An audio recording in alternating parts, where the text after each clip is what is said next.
Alright, a very good morning, ladies and gentlemen, once again from the flight deck. It is Captain Navs back with you once again for another stage of my pilot's live stream. And it is a beautiful morning here in Calgary. Cold though, but a beautiful morning nevertheless here. And we're going to take our WestJet 737 for another leg. Today, in our pilot's life career, we are going to continue on. So today on the agenda is the Calgary to Winnipeg leg. Sorry, let me just mute that because it keeps on detecting everything I'm saying. Calgary to Winnipeg. It's a pretty straight shot right across the prairies of Canada here, from the western edge of the prairies to the eastern edge. Basically 2 hours, 642 miles. As always, hoping for some VATSIM ATC. One thing I'll say is Winnipeg actually lately has been extremely active in VATSIM, so I'm expecting, hoping for some control when we get there, some ground controller or something going on there anyways.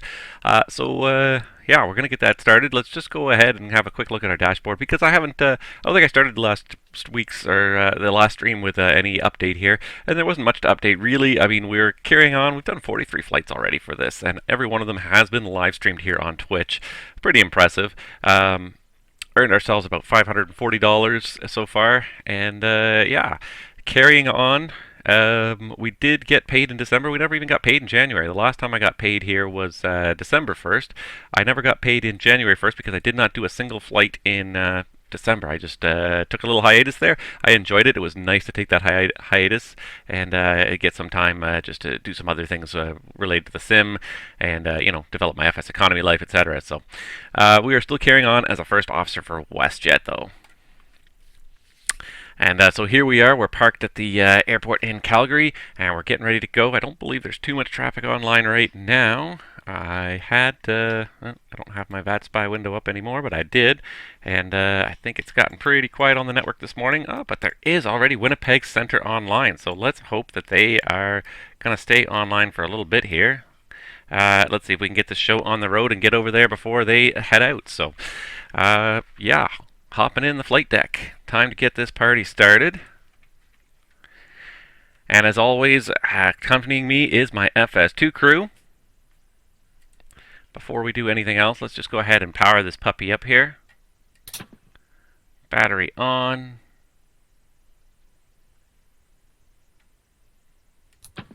Ground power on. Brings the whole thing to life. Set the IRSs to nav. While we're at it, just on the overhead panel, just checking a few things. Find the click spot for that. Cannot seem to find the click spot for that actual test switch there.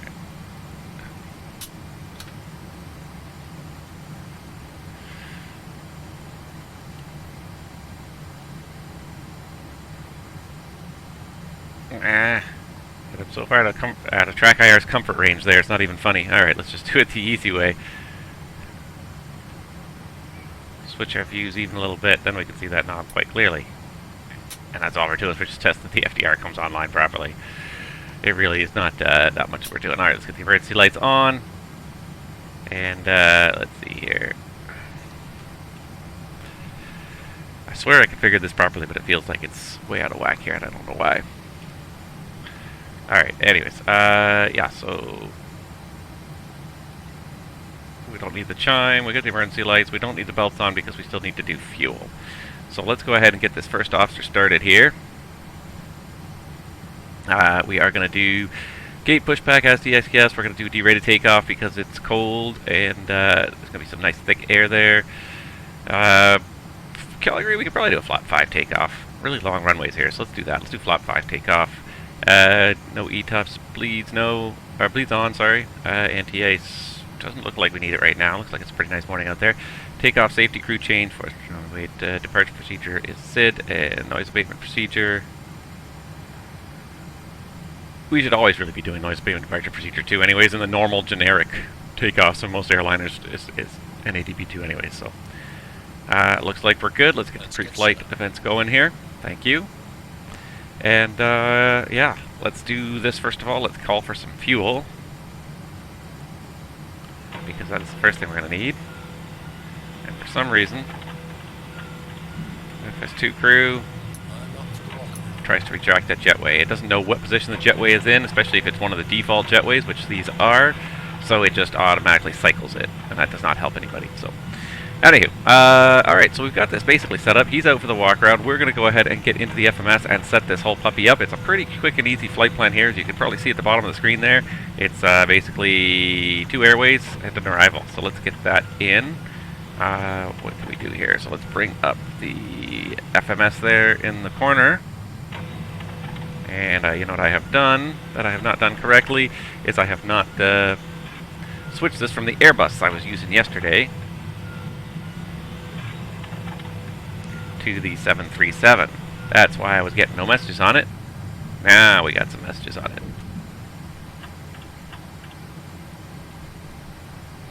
Alright. FMC, dual FMC ops are restored. Great position in it. And we should already have a GPS location there on page 2. Copy and paste it, and our IRS will be initialized. So today we're doing a pretty short flight. It is Calgary. Not short, but it's easy anyways. Across the wide open expanses of the Canadian Prairies, and not a whole lot always happens here. So WestJet 8997. Oops, one too many 9s there. 7. Alright, I could request a flight plan, but I'm going to put it in because it's a pretty easy flight plan, and I just like to demonstrate how to do this. It's easy to request it. A little more effort to actually get it via, or to actually put it in yourself, but then it also forces you to learn the flight plan a little bit, which is something else I kind of like, is that you're learning the flight plan. And you're verifying it, which you should do anyways, but this is just the way I prefer to do it anyways. If it's a really long flight plan, I'll put it in, I'll load it automatically, but for shorter ones I'll do it like this. So let's see here. So let's grab the flight plan here. Just grabbing it on my other screen.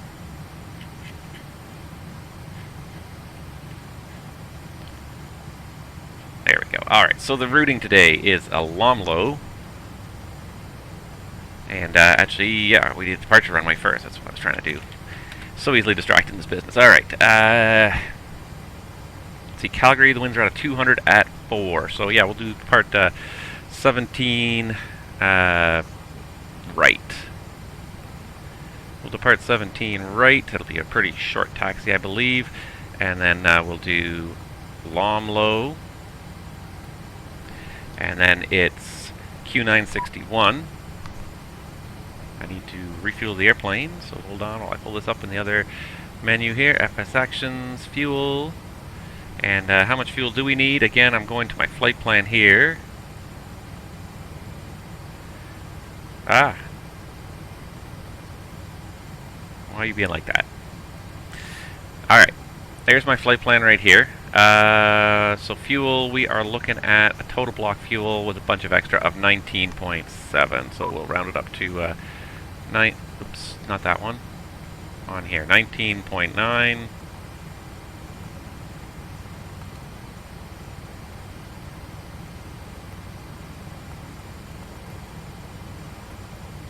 There we go.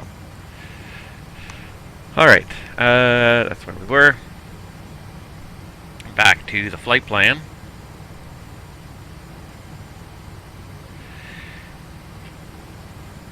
So Q961, that's where we were.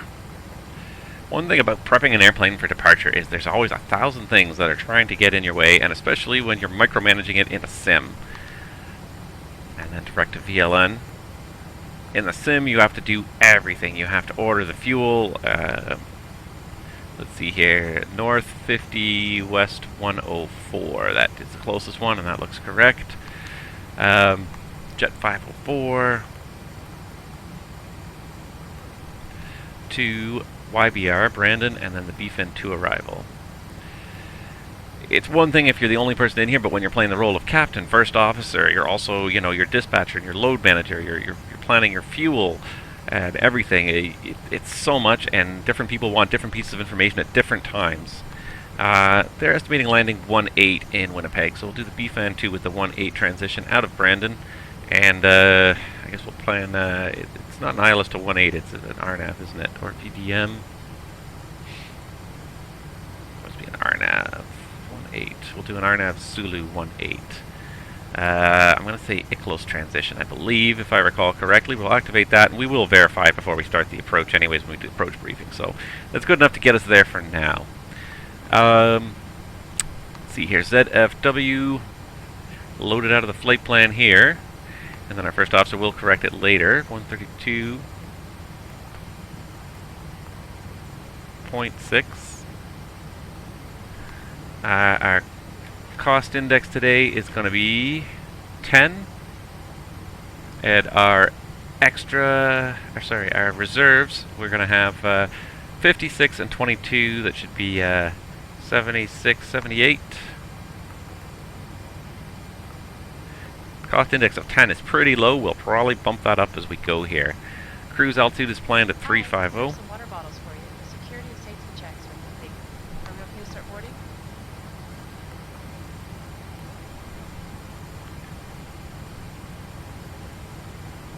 Yes, please. Thanks. Clear to board. Alright, boarding is commenced. So we will board. It's about 125 passengers. There we go. It's boarding. And, alright, back to you. Cruise wind today. The average wind is going to be 291 at 44.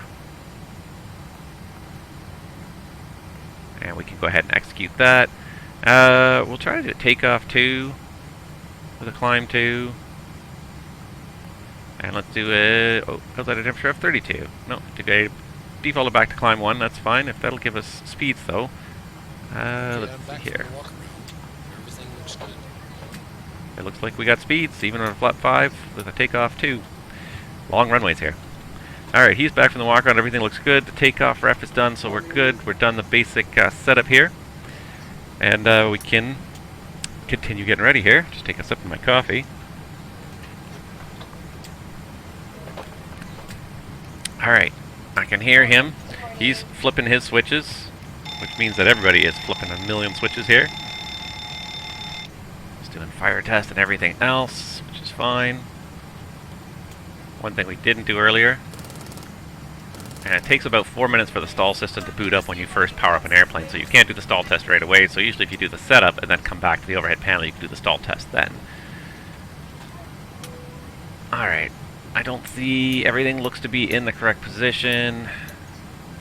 We're going to start the APU in a moment here, as soon as the fuel truck is done. He's getting all of that going here, so I'm just watching him now do it. So he's got all the windshield heat on.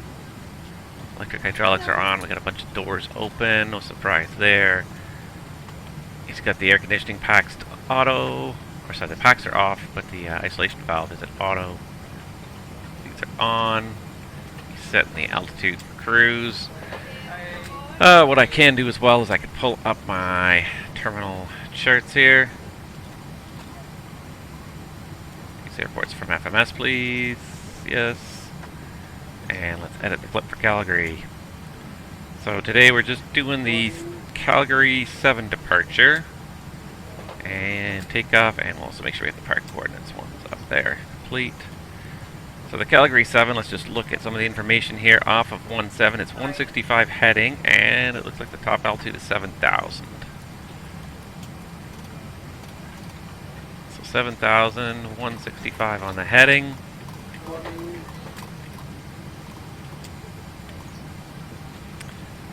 Let's get my flight directors on here.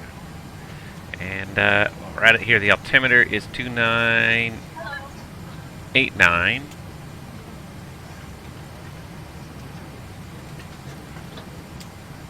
Go 2989. Set twice. And we'll make sure we have traffic on.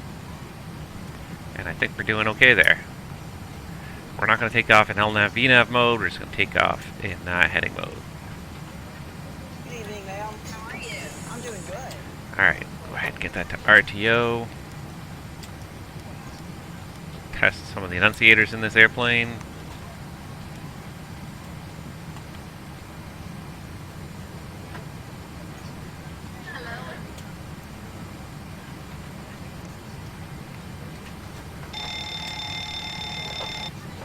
a lot of lights that need testing there. Alright, there we go. We got all that tested. It's all looking good. And let's just check here. The oil quantities are looking good. And the hydraulic quantities are looking good. Set the parking brake.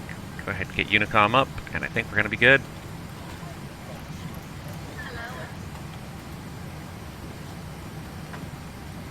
$22,800. We've got 2,000 on the transponder. Don't need any lighting. I think we're just about good to go. We gotta wait for the FO to finish his stuff, but we are just about good to go here.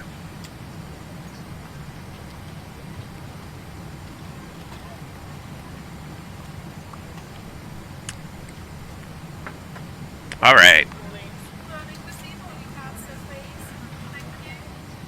So this is the, here comes our baggage finally. I think the fuel's gone. Let's check the external view. Yeah, fuel truck left, and that's why our baggage is all arriving. So this is the SimAddons Calgary for P3D. It's overall not a bad scenery. I find it's a great placeholder for the Calgary airport. The buildings are accurate. It lacks a lot of the detail that you get with some of the more pricey sceneries. And I like SimAddons a lot because they've done a lot of Canadian airports that have never been done elsewhere. And that's really nice because, like, the default, I just can't abide by default airports in the P3D world. The default airports in Microsoft Flight Simulator are not bad, though I'm already starting to get tired of them as well. But this older generation of default airports was just terrible, so almost anything is better than a default airport. You know, the buildings are correct, they're in the right places, it just lacks a lot of the detail. That's what I find about the SimAddons, it lacks the detail, and then some of the things are quite detailed, though, like the jetways, he did do a fairly good job on them.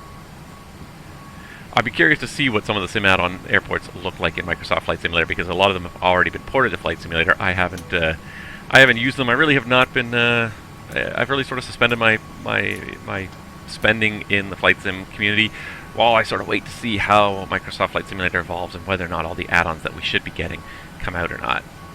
All right, looks like he is just about ready. So these guys are just throwing the last of the bags, so he'll be ready to go soon. So let's go ahead and hop in the flight deck. Never did test the oxygen. There it is. Pre-flight checklist. Pre-flight checklist. Oxygen. Tested 100%. Tested 100%. Navigation transfer and display switches. Normal. Auto. Window heat. On. Pressurization mode selector. Auto. Flight instruments. Heading 256. Altimeter 29er89er. Checked. Parking brake. Set. Engine start levers. Cut off. Pre-flight checklist complete. Are you ready for the departure briefing? Go ahead. Alright, mute him up. Alright, so we are going to be doing, let's see here.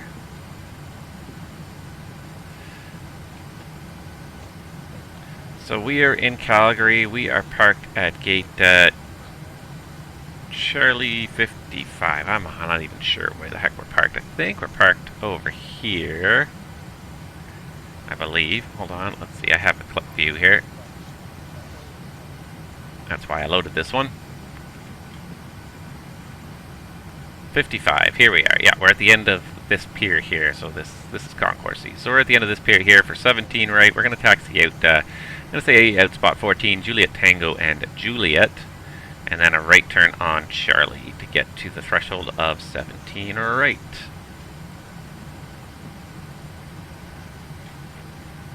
Charlie takes you all the way to the threshold of 17 right for departure.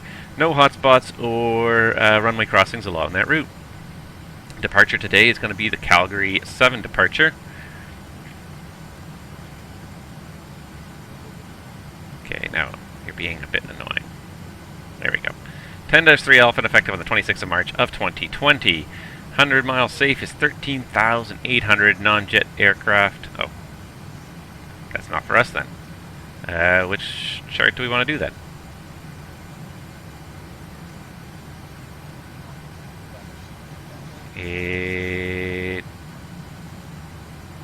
I don't know. I honestly don't know. So let's have a look here.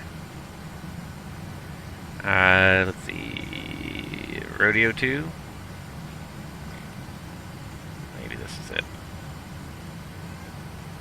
Non-jet aircraft.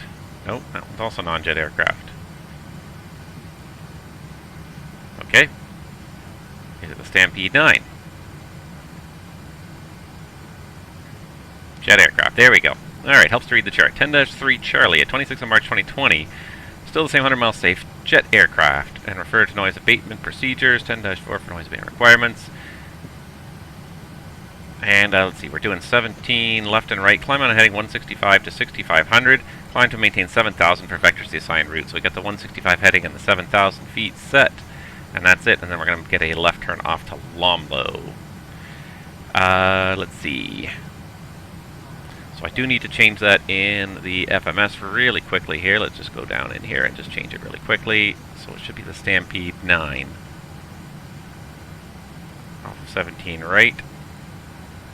And it's recalculated, everything looks good. And the other thing we should also do is just quickly check that noise abatement page. So, edit clip. Noise abatement, there's usually minimum turn altitudes here. So let's go ahead and just clip those and have a quick read of those. Not terribly familiar with Calgary, I'll be honest. So, you know, airports I'm familiar with. I don't even need to look at this chart because I've read it and it doesn't usually change very much. Departure procedures, noise 1 or noise 2, SID cancellation. All runways, climb to 6,500 on ATC assigned SID before proceeding on course. That's basically what it says. So 6,500 is the minimum altitude for any turns on course. Alright, that's understood. The other question, of course, is there any NOTAMs applicable to our flight? So terrain. Obviously, this is Calgary, we have high terrain to the west. Anything happens, we turn eastbound, and that should provide plenty of terrain clearance. Weather, it looks like a nice day here in Calgary. Clear skies, it's -10. It's cold, but it looks like a nice day. And scroll through for the NOTAMs.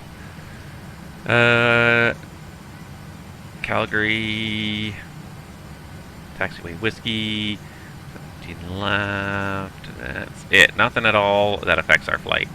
And that's all I got. Operational, so noise abatement, no turns below 6,500. No MEL's got a good aircraft. That's all I got. Any questions? No questions.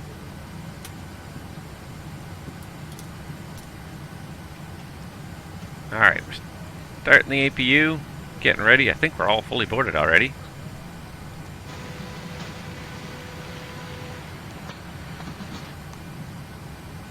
Here's the load sheet for you. Thank you. Alright, so he's loading us up. He's gonna correct the load numbers in here so it actually matches the aircraft. The CFG is being corrected, everything's being corrected. So that's good.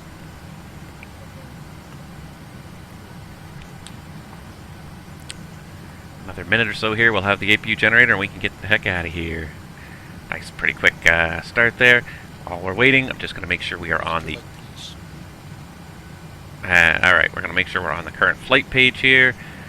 So it should auto-start the flight when we're ready here.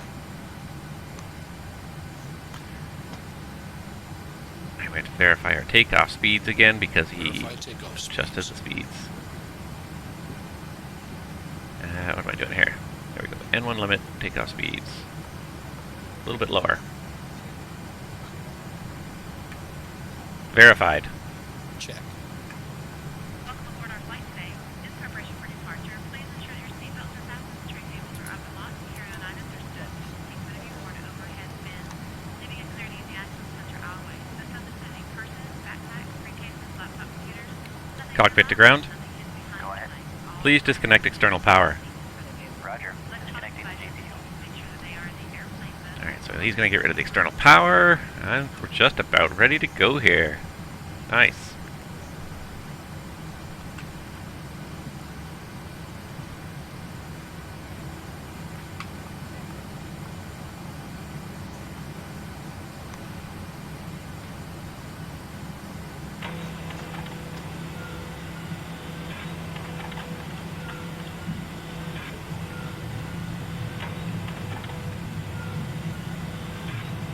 Captain, the GPU is disconnected. Okay. Before start checklist down to the line. Before start checklist to the line. Fuel 19.9 thousand pounds. Pumps on. Passenger signs on. Windows. Locked. Locked. MCP. Speed. Speed 146, heading 165, altitude 7,000. Altitude 7,000. Checked. Takeoff speeds. V1 144, VR 145, V2 146. Checked. CDU pre-flight. Complete. Completed. Rudder and aileron trim. Set and checked. Taxi and takeoff briefing. Complete. Before start checklist completed to the line. Hey guys, all passengers are on board. Are we clear to close? Yes, it will be short taxi. Thank you, it'll be a short taxi. Thanks. See you up there. Alright, I think they're just about ready to go. So let's go ahead and call for the pushback. We do not need de-icing. Nice morning. What is the time on the clock there? 16:11. Nope, the time zone is off by an hour.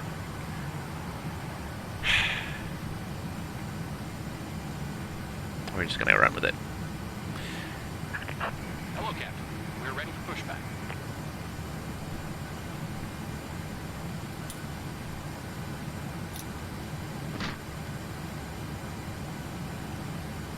Alright, sounds like they're just about ready to go. Doors are... front door is not closed up for some reason.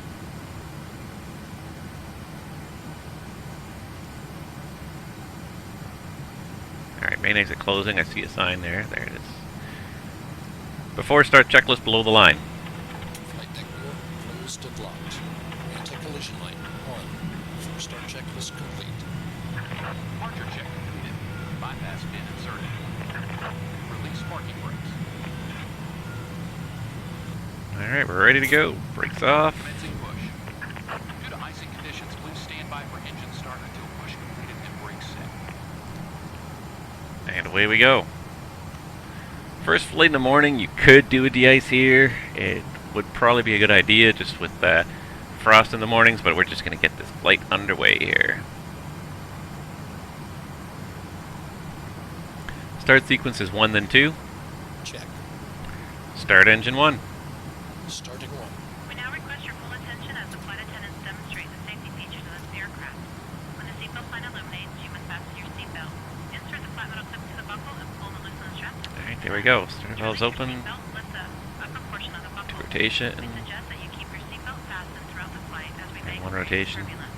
There are several emergency exits on this aircraft. Oil 2 pressure. forward, 2 aft, and 2 over each wing. Please take a moment to locate the exit nearest you. In some cases, the exit may be behind you. If we need to evacuate Fuel the on. aircraft, floor-level lighting will guide you towards the exit. Doors can be opened by moving the handle in the direction of the arrow. Each door is equipped Fuel with flow. an inflatable slide, which may also Light be off. attached and used as a life raft. Oxygen and air pressures are always being monitored. In the event of an decompression, an oxygen mask will automatically appear in front of you. To start the flow of oxygen, pull the mask towards you.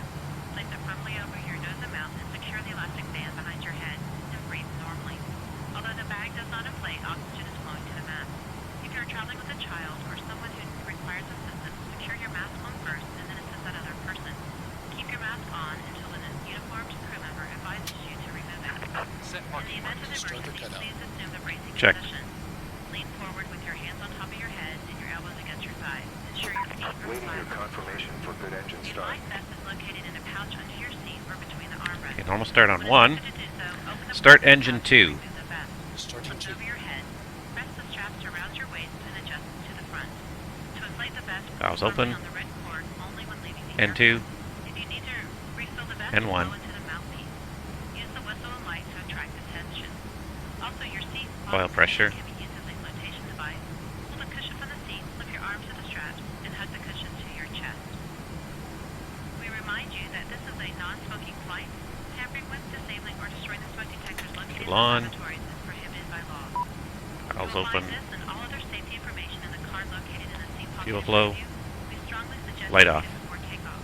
If you have any questions, please don't hesitate to ask one of our crew members. We wish you all an enjoyable flight.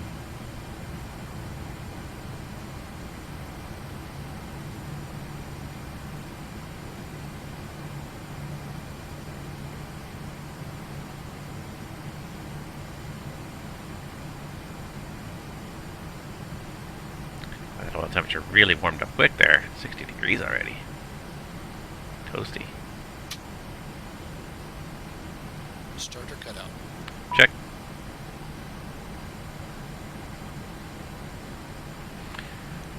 Stable starts. You guys are good to disconnect. You didn't need to stand that far away, buddy. You can probably be a little closer than that for the disconnect.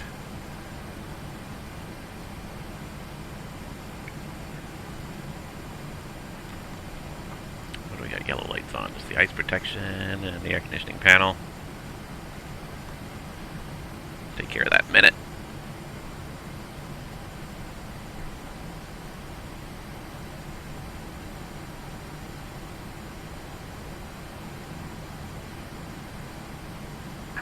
Unlocking gear. Now, why is he not turning on the PCAS? No, he's not turning on the transponder. That's why I don't get no PCAS indication. Disconnect. Bypass bin removed. Even though I said as DX, yes, he seems to not want to turn that on a lot. Okay, there goes the tug on the tow bar. Just waiting to see the other guy go. Don't think he's going to go this way. I think he's going to go back towards the gate area. Oh, yeah, there he goes.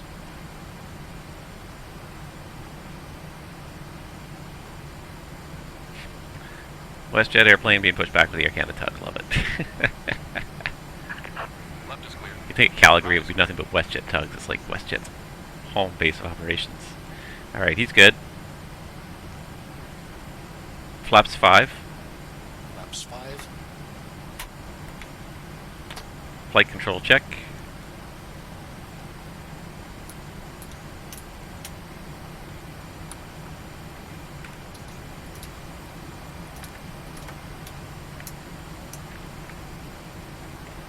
This usually triggers the brake.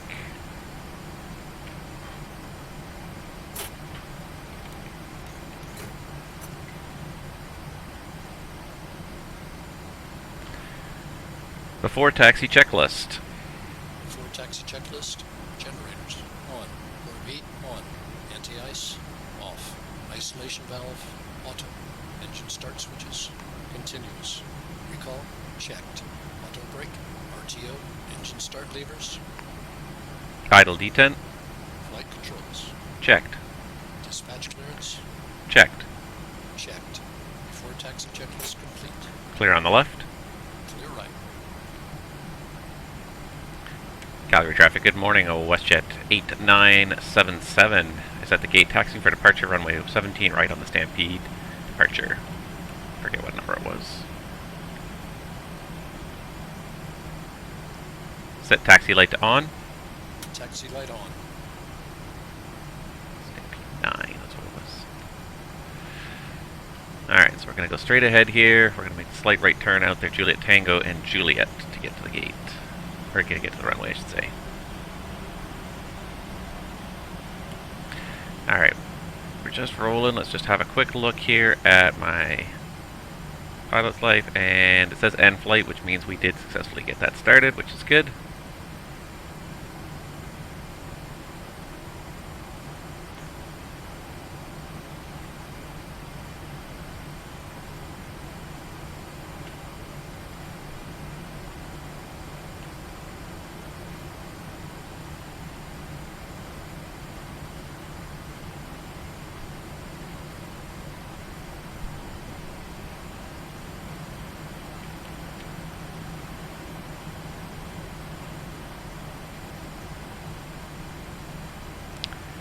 Alright, beautiful day out on the prairies.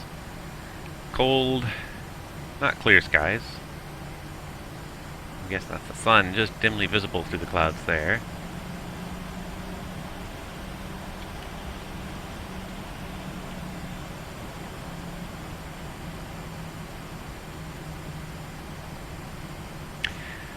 And I was contemplating for a while replacing this scenery with the FSIM studios because that's supposed to be some really nice looking scenery for Calgary. But again, given the move into the Microsoft Flight Simulator platform, as I've said before, I'm very hesitant to do too much with the P3D platform anymore. I'll keep carrying on with what I already have here because I have a lot already, but I'm just probably not going to invest any money in anything new. I'm going to save it and slowly work up to having more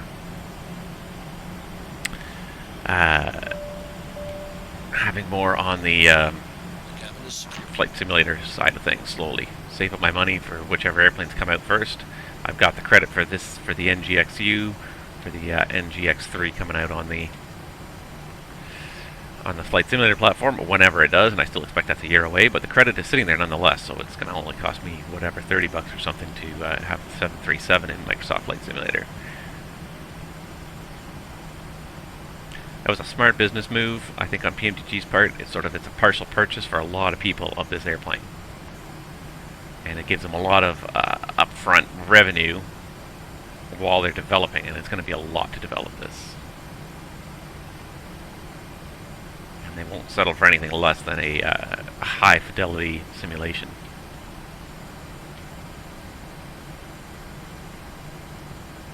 Alright, this is Charlie, so we're going to turn right here on Charlie. That's 17 right in front of us. We just need to taxi to the threshold.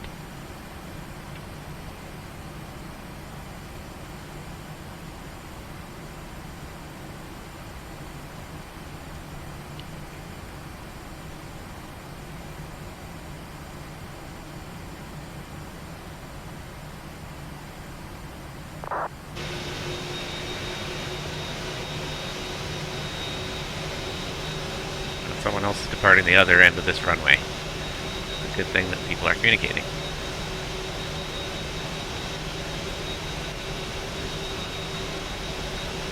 You can see him down there. Just see the flashing strobes in the distance, so we're going to have to hold short while we wait for his departure.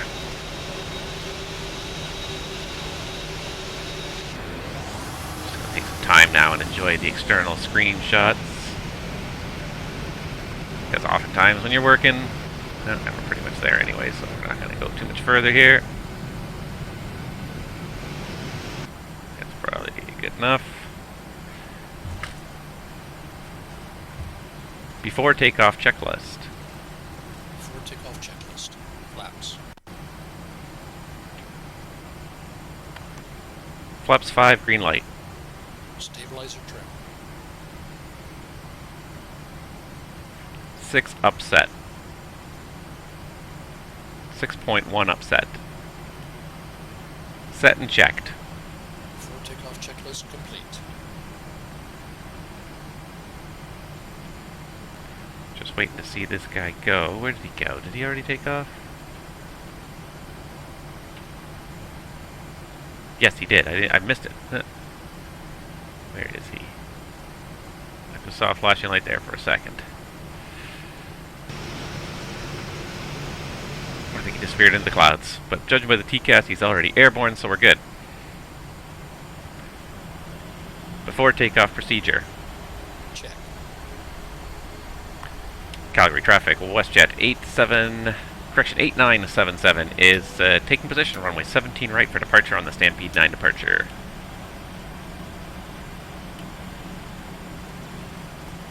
Ready to go.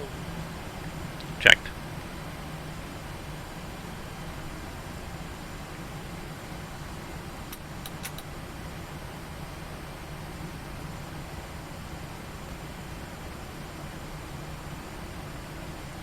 Thrust is armed.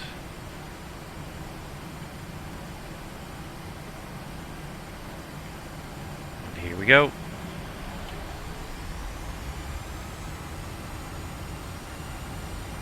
Stable. Takeoff. Check.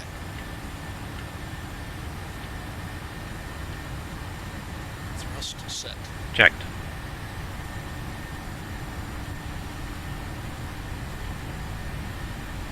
Knots. Checked.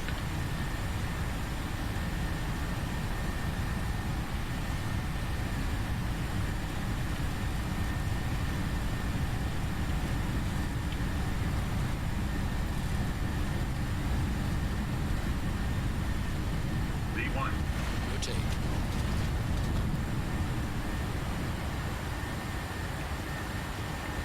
Positive rate. Gear up.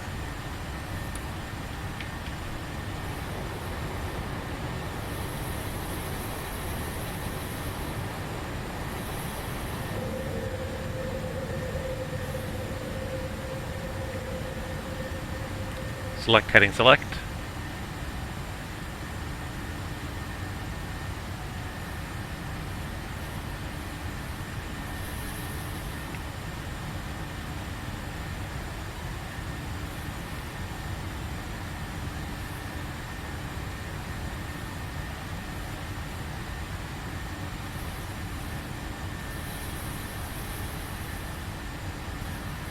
Set speed 220.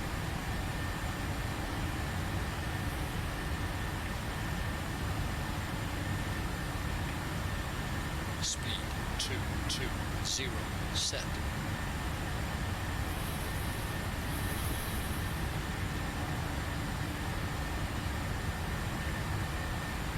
Flaps 1. Flaps 1. 1011. Checked.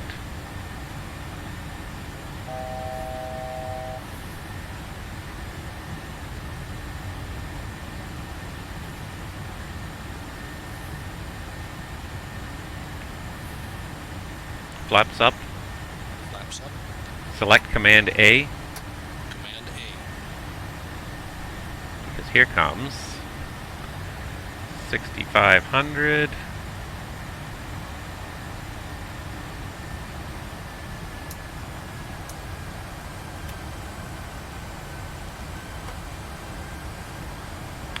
Lomlo. LNAV. Check. Go ahead, VNAV. Check.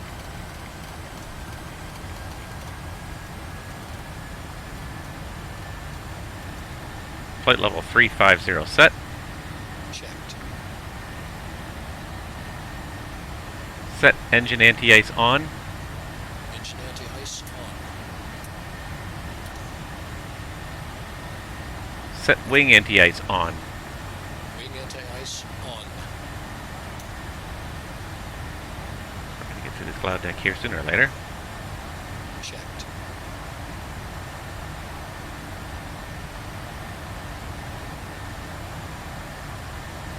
After takeoff checklist. After takeoff checklist. Engine blades on. Packs. Auto. Landing gear. Up and off. Flaps.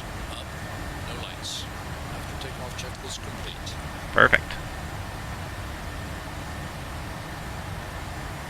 And Wraith RL said you must be excited for that to come. Sounds like it'll be awesome. I'm assuming you're talking about the NGXU. I didn't. Go for it. Okay. I'm assuming you're talking about the NGXU because I didn't see exactly when you posted the comment right there. It's too busy with all the rest of the functions of the takeoff. But yes, I'm excited to get a really good airplane in Microsoft Flight Simulator at the end of the day. That's what I'm really excited for. I really like the sim. The scenery is great. The environment looks good. The clouds sometimes and the weather leaves a little bit to be desired, although I figured out some tricks to that as well. The biggest trick I figured out with the weather, I was having a real problem with the live weather. So for anybody who's having a real problem with the live weather in Microsoft Flight Simulator, here's the trick that I read on the internet, and it seems to work. I don't know why, but it seems to work really well. When you go to load a flight in Microsoft Flight Simulator, just select weather clear skies. Always select weather clear skies when you go to load the flight. And then when you get in the sim, when you've actually got the sim loaded up and you're sitting in the airplane, open up the weather page there and then switch to live weather mode. And that seems to work almost every single time. I think one time in the last like 2 weeks it didn't work for me. And I'm using Flight Simulator on an almost daily basis.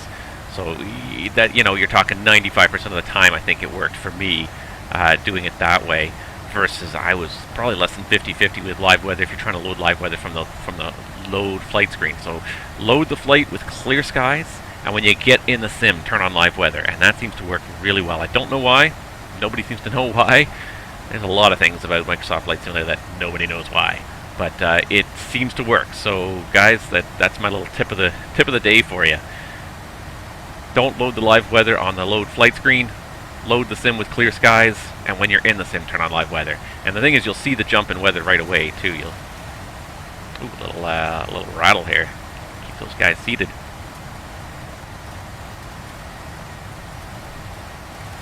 I don't know what it is about that, but it seems to work. So, yeah, that's my little tip. Because the environment they've made in Microsoft Flight Simulator is so nice. It's such a good environment. It's not perfect, but it's just so much world. Negative. No. Okay. Now wait till we get up through this layer here. That's the part of the world that looks really good. Is the external scenery. The weather looks pretty good. The airplanes, meh. Yeah, the default airports are pretty good. I'm starting to get tired of some of them. I've seen them enough times, but still, it's much more immersive than what we're dealing with in this sim. So, cool. All right, we are just getting rocked and rolled here. We're going to go back to level change mode. I can get the button to press there, and I'm going to roll the speed back to 270, just to increase the climb rate here and just get us through this cloud deck here, because we are just getting rocked around here by this. How's that wind doing? 53 knots, yeah. Getting just rocked and rolled today. Alright, so we did the 10,000s, we got all the lights off, that's all good. Now why we have this still on, I don't know. We can turn that off, it's just wearing out the igniters. And let's just do a quick little progress update here. So, Winnipeg, it looks like we're going to land there at about 18:04, which is about 90 minutes from now. Yep, 90 minutes from now. 10.4 in the tank, so we only needed about 7.8, so we got about 3 extra. So let's see what happens. And it's not going to do any good until I actually go back into cost index mode there, but no thank you.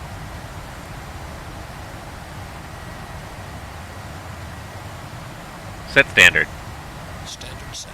Passing flight level 187. Now. Perfect. Bang on, buddy. Alright, so, again, show an arrival, 1805, 10.4. Let's go ahead and bump up the cost index from 10 to 50. Execute that. That'll change some things. That docks about 5 minutes off the flight, and only burns about another 100 pounds of fuel. That's really not that much. So, I mean, it's only 4 minutes we're gaining, but hey, that's 4 minutes. And let's just keep going up here, just for the sake of argument. If I bump it up to even 100. I'd execute that. What does that get me? So from 10 to 50 gave me 4 more minutes. From 50 to 100 only gives me 1 more minute. It really is a case of diminishing returns. The higher you get in the cost index factor, it's a logarithmic scale that the cost indexes roll through. So the higher you go, the less impact a higher number has. So you have to really, like, from 100 to 1,000 will probably barely make another, you know, a little bit of a difference. Low fuel. Yeah, that center tank is pretty much empty. So we'll go ahead and shut off the pumps for the center tank so they don't run, so they don't wear out. Alright, so the center tank's dry. And we still got 17.2. Alright, we got Winnipeg Centre online, 24-0. In a second we're going to figure out where we're going to call him. Looks like we're kind of above the cloud deck. We're sort of just coming up through it. Just going to give it another minute or two before we take the belts off and accelerate to normal climb speed. But in the meantime, I'm going to pull up my Sim Toolkit Pro here, kill my processor by switching it to live map mode. Give it a second to load here. There we are. Just to see at roughly what point. So right around DAPOP, whatever you want to call that fix, is where we enter Winnipeg Centre's airspace. So just shortly after our top of climb, we're going to be in Winnipeg's airspace. So another 5-10 minutes here, we'll give them a call. Switch that out of live map mode just to save some processor power for the sim. Alright. I would say we're pretty solidly on top. Looks like it's smoothed out now. Let's go ahead and go VNav. Ooh, 325. Wow, they really want to give it now. So yeah, there's DAPOP 100 miles and we'll be in Winnipeg's airspace.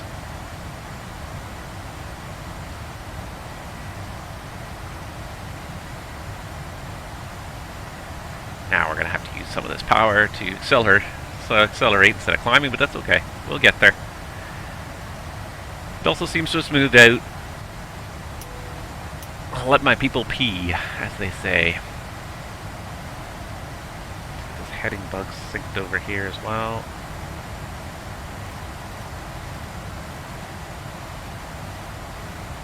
Keep that synced in case you ever lose your LNAV, then at least you can immediately switch to heading mode and go from there.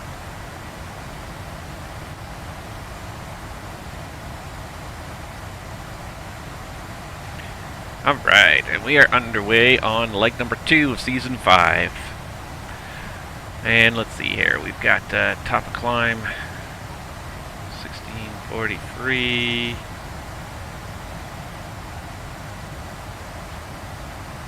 And top of descent about 45 minutes later, so lots of time for chatting. So I think anybody who's been watching my YouTube channel hopefully has seen a few things that I did this time around.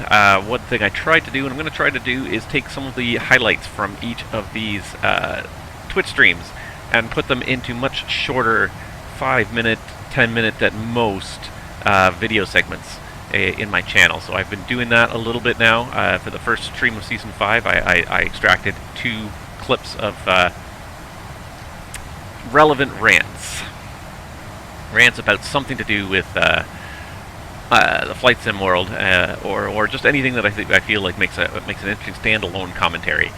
So I've done that. I've extracted those into individual standalone clips aside from the stream, so that people can just watch those clips, and instead of having to watch a whole stream to try and dig through and try and find some commentary on various topics. So I'm going to continue to try and do that if anything interesting happens, and ditto for any questions too. Any questions that come up that create an interesting topic of conversation, I'm going to put those in there. So anything I think that is, an interesting 5 to 10 minute clip from these videos, I'm going to try and clip it and put it in as a separate standalone video on my channel, just to make it easier to find some of the more interesting moments from these live streams. Because yes, when I post a whole live stream online, that's 3 hours sometimes of video.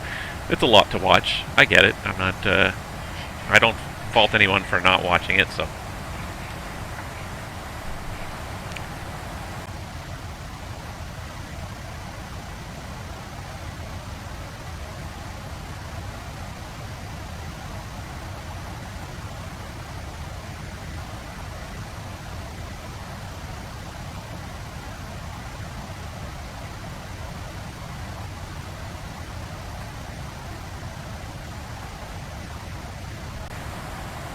Alright, sorry about that, guys. Never fails, you get a phone call whenever you're streaming. That's always the way of it, right?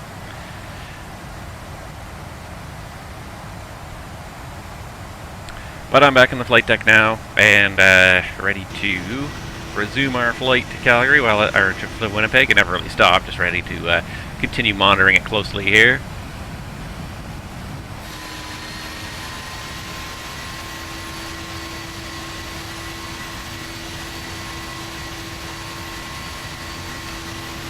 I find it weird that this is the view. It's like it's way low. It should be like a little higher. I don't know.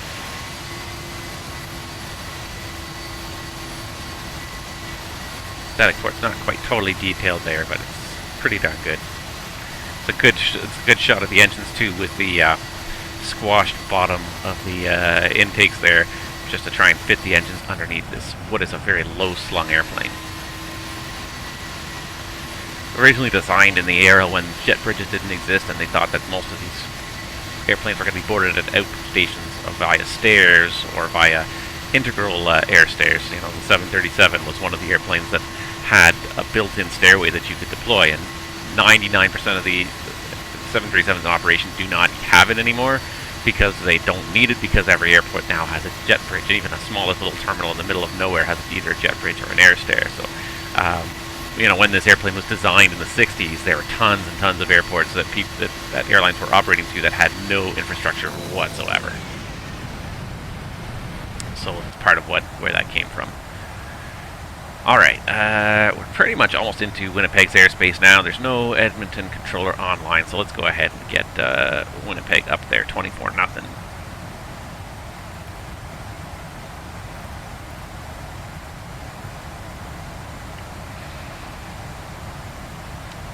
Winnipeg Centre, good morning. WestJet 8977 with you, 320, climbing 350.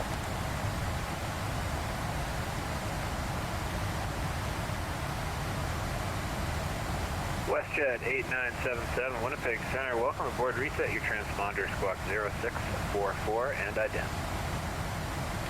0644 and ident for WestJet 8977. Winnipeg Centre, 4 and ident. Charlie Whiskey is vacated flight level 410 for 230. 9 Charlie Whiskey, roger. WestJet 8977, your radar identified, passing through flight level 327, continue to climb flight level 350. Thank you. L2 checks, continue climb flight level 350 WestJet 8977. WestJet 8977, if you're interested, I can give you direct Brandon. Sure, we'll take direct Brandon, WestJet 8977. WestJet 8977, clear present position direct at Brandon, flight plan route. Present position direct Brandon and flight plan route to WestJet 8977. Not that it's going to save us much. Let's just see here, because I mean it is essentially a straight shot almost from here to Winnipeg. Yeah, it's just saving us like one waypoint, but what the heck, let's do it. So let's see here, I'm just looking at it, 1759. Heavy, you're leaving my airspace to the 1759, so if we go direct to Brandon, is that even going to save us a minute? I'm going to wager it's probably not even going to save us a minute, since we're pretty much on course here. Eco, 122 tonight. Have a great 1759, all the recalculations done is still 1759. That did not save us even a minute. But I mean, that's the case, like that's just the way it is, because we were, you know, VLN was about 3 miles left of the direct track. It was not even an extra half a mile, probably, of routing. But nevertheless, we are direct to Brandon at this time now. And we've got some ATC. I hope it's loud enough for you guys. I hope you can hear it okay. I feel like the airplane here is really loud. Checked. Just going to check my volume balances here, because I'm just watching the...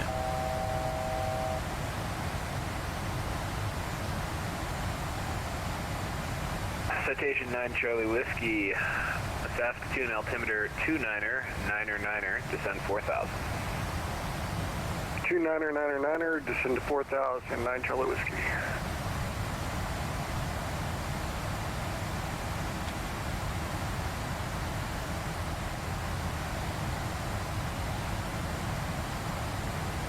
Alright, now my volume mixer has botched on me for a second, so just 1 second.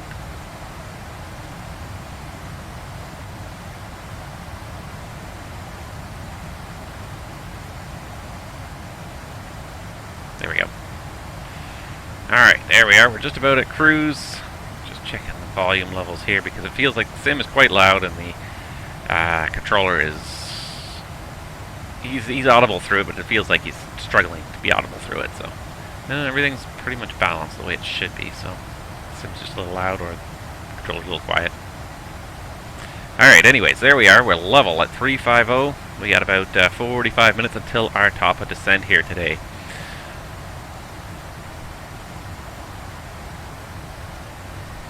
So I wanted to talk to you guys about a couple of things today. First thing I want to talk to you about was something that happened, I think, just like 2 days after my previous stream, and I haven't talked about it since, but I want to talk about it, and it's a little bit unfortunate, especially for anyone who's a VATSIMmer, and that is the demise of FlyAI. For those of you that don't know, FlyAI is a collection of aircraft models that represent all different types of airplanes and different liveries, different airline paint schemes for use when you're flying online, so that the airplanes you see in your sim are realistic representations of what the pilots are trying to fly. If they mark down that they are a WestJet 737, then it appears as a WestJet 737 in your sim. If they mark down that they're a, you know, an Air France, you know, A350, or, you know, a Lufthansa, I don't even know who operates 787s, but you know, a Lufthansa 330, whatever it is listed in the VATSIM flight plan, that's how it will appear in your sim, so that when you're flying around these airports, especially with many other aircraft, you can identify the different aircraft. You know, it looks a little bit more realistic.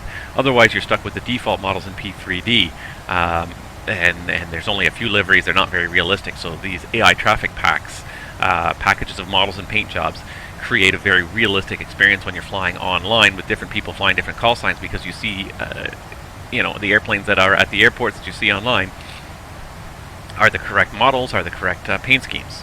So what FlyAI was a collection with a very simple installer, a collection of literally thousands probably probably at least a couple hundred different models and thousands upon thousands of paint jobs that that you could install into your computer. And probably one of the keys was that it was, you know, the thing about FlyAI, and this is part of the problem in the controversy. FlyAI was not the maker of any of these models. They simply took collections of models with permission. They contacted various developers who had made all these different models and paint jobs and said, we would like to take all of your items and combine them into one package with an easy to use installer for people on VATSIM or other networks to use really easily. And the modelers were all on board with this. They said, "Great, yeah, we'd love to see that the products that we've put all our time into, our labors of love, are getting well used." So they all agreed. And the thing about FlyAI was it was such a simple interface. You downloaded the installer, you ran it, and it would just look at your files, and it would just say, "These are the files that you don't have, you need to install," and it would just be like one click to run it, one click to say update, and it would just download in the background and download everything. It was huge. One of the things about it was that it just installed everything. So I'm going to go really quickly here into my Explorer here and see if I can find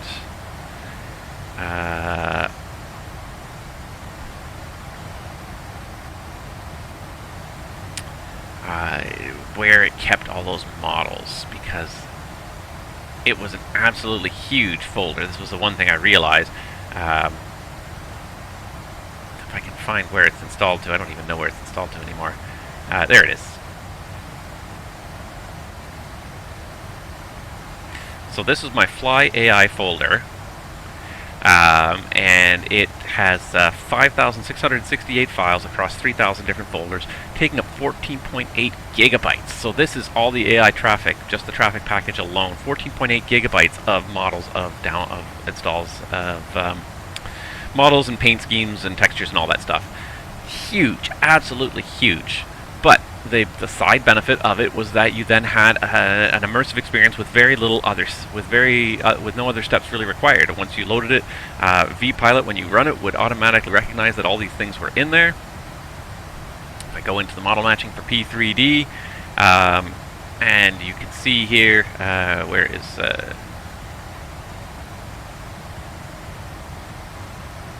it's here somewhere, anyways. But all the models are in here. Is it this one here? No, here it is, sorry. There it is, FlyAI, right there. 2,073 models, of which it recognized 1,900, and that's it. And you run vPilot, it identifies that it's all there, and that's it, it's running. So the key to it was that it was simple, and it was a huge library of models. So you go to any event, and almost anybody there that was flying a real-world airline with a real-world airplane, there was a model for it. It was already set up. So the key to FlyAI was that it was great, it was simple. Unfortunately, and there's some discrepancies, I guess, in some of the stories about why suddenly that this went away. But essentially, the people who had created the models rescinded their permission to use it in the installer. There was apparently a story that somebody else was going to use FlyAI in their product, and they were going to charge for it. That has since been reneged, but then the people who created the models did not like that. So they have rescinded their permission to be used by FlyAI, and as a result, because FlyAI didn't have any of its own models, it was just simply a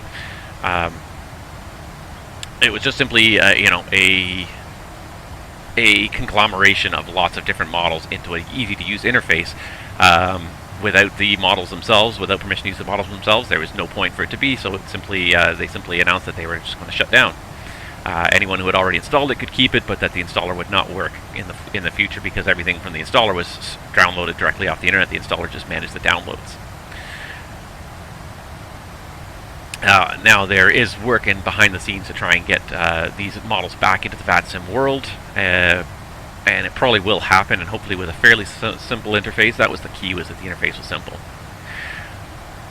The thing that there's really kind of brings to the forefront, though, and the one point that I really want to hammer home to anybody and everybody who watches this stream, and anybody and everybody who hopefully watches this video, FlyAI was offered as a free service to anyone who wanted it. All you had to do was download it.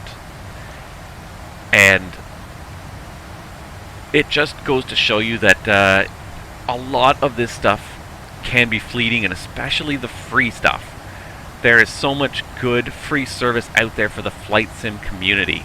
From the VATSIM network to virtual airlines, freeware scenery downloads all across the internet, SimBrief, all these things that people offer up for free, that they've created as labors of love, and they offer up for free.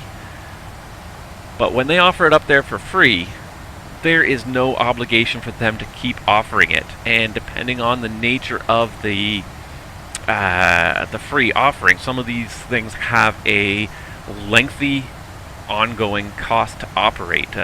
Web hosting is seldom free, especially not if you're going to have any kind of heavy traffic to a website. It's not free. So a lot of these people pay out of their own pocket to host websites, to host content, services, systems. They often pay that out of their own pocket.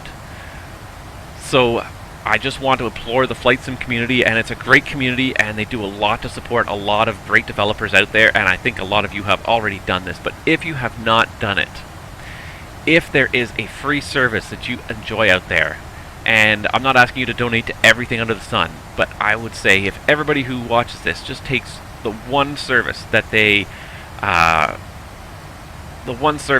think that they could do without, that they could not do without, one service, one website, one something that you could not do without, just donate $10. $10. I know times are tough right now, especially a lot of people are out of work. And if you're out of work, then you save the money that you need to feed your kids and keep the roof over your head. But most of us who are simmers, I think, are fairly well privileged. We lead. A lot of people can work from home. Most people are still employed. A lot of people are still employed anyways. And even if you don't do it now, when you get a job again, do it. But if each simmer only donated $10, these platforms would be paid for years. The one that comes to my mind, and the one that I am going to donate to today, because I'm going to put my money where my mouth is. I've done it before in the past, but I'm going to do it again because I believe in it. It's SimBrief. If you fly tube liners, if you fly airliners here, online or offline, just in Flight Simulator, and you want realistic flight plans, there's no better place to go on the internet than SimBrief. They have the most extensive, interactive, realistic flight plan generator, I think, on the entire internet. And they offer it for free. You just have to register for an account. You don't have to pay a dime, and you can create as many flight plans as you want. And people do. If I go to SimBrief right now,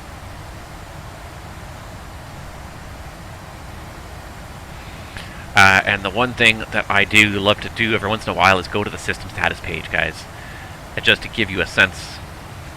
Of course, now it's not going to load for me now that I'm live on stream. But even just to go here into the corner, general statistics since launch, 29 million flight plans.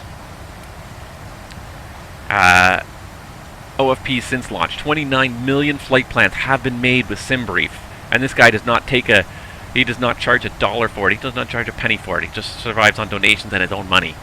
Just in the last day, 24 hours, 48,000 flight plans generated. In the last week, almost 300,000 flight plans generated. Just an immense amount. And look at the number of users, new users. How about this? Users online in the past 24 hours. 27,000 users have used SimBrief at least once in the past 24 hours. Even if 10% of those people, even if only 2,000 people donated $10 each, that's $20,000 that this guy would have to make sure that this site keeps operating. And I'm not saying that everyone should support the same sites. Go out there and support your favorite virtual airline. How about SimToolkit Pro? Do you use SimToolkit Pro? It's freeware. That guy just offers it up there for free. He created it. He offers it up there for free. If you want to donate, you absolutely can. Somewhere in here, I think there was a donate button. There it is. There's a donate button. You can go there. You can donate either on Patreon. I'm not sure how else you can do it. Not sure what else he's got there, if he's got PayPal or whatever, but almost all of these services will have some sort of donation system. Just even once a year, if you donate to something that you enjoy, that will go a long way towards keeping this on the internet. So, you know, next time you download something for free, you log on to a free website and use their services, just remember that it's not always free to operate. Please, if you can, please find $10 and donate it to your favorite site, just one. And if everybody has a different favorite site, lots of these sites will keep going for years and years, because A, they'll have the cost, the cash outlay to do it, but also B, the people who create these sites, will also know that you support them, that you use them, that you think their site's worthwhile if you donate money. One of the things I've read about FlyAI, and it saddened me a little bit, was how a lot of the model painters, you know, they see tens and hundreds of thousands of downloads in a week, and if they get one person who says thank you, it's a miracle sometimes. Who says thank you for spending some time, spending your own free time, and time is not something we all have a lot of anymore, but, well, maybe we do now with the current state of global affairs, but time is precious. Time is probably the one commodity that you can never get back. No amount of money can get you back time. So the people have put in their own personal time into these projects, and so many people download them and grab them and use them and never say thank you. And it's amazing how just a few times people say thank you, it makes a difference. These developers, they know that their product is appreciated. So to the ones that I use a lot, SimBrief, I can't think of the gentleman's name right now, but to the guy who created and runs SimBrief, thank you. You have created one of the best websites on the internet for flight simulation. I can't believe the level you go to for realism. Thank you for that. Sim Toolkit Pro, the gentleman who created that, thank you, because that's a great tool. I love the flight tracking. I love a lot of the stuff you're doing in there. It eats up a fair bit of my processor power, but I think it's worth it. It's a great flight tracker, great logbook program. I love it. So thank you for creating that and putting that out there for us. All the members of VATSIM, all the controllers on VATSIM, thank you for putting in your time. All of the executives to VATSIM, thank you for organizing and administering this vast network. Thank you. I think without you, I wouldn't want to be flying nearly as much, but you guys make it interesting and fun. So thank you for being online as often as you are. Thank you for putting in your own time. You know, and I know you enjoy it as well, but thank you for being there and helping the rest of us get some enjoyment out of this hobby.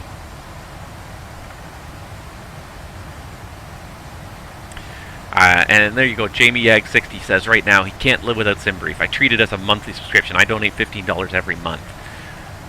Thank you for doing that, because it's people like you that really keep these services going. So guys, all of you out there, and I think most of you, Winnipeg Centre, welcome aboard. Reset your I think most of you out there probably do this already, but if you don't, just think about it for a few minutes. Think of those free services that you enjoy. If you couldn't live without them, give something, give anything, even if you give $5. It's just something, it's a token that shows that you care, and when enough people give $5, it adds up to a huge amount. Some of these server costs are huge. Some of them are hundreds and hundreds of dollars a month sometimes. So guys, donate, please. Donate to the services that you use, that you enjoy, to help ensure that they will be there in the future when you want them. Alright, I think that's enough ranting about that. I think that rant turned out longer than I wanted, but it really means a lot to me.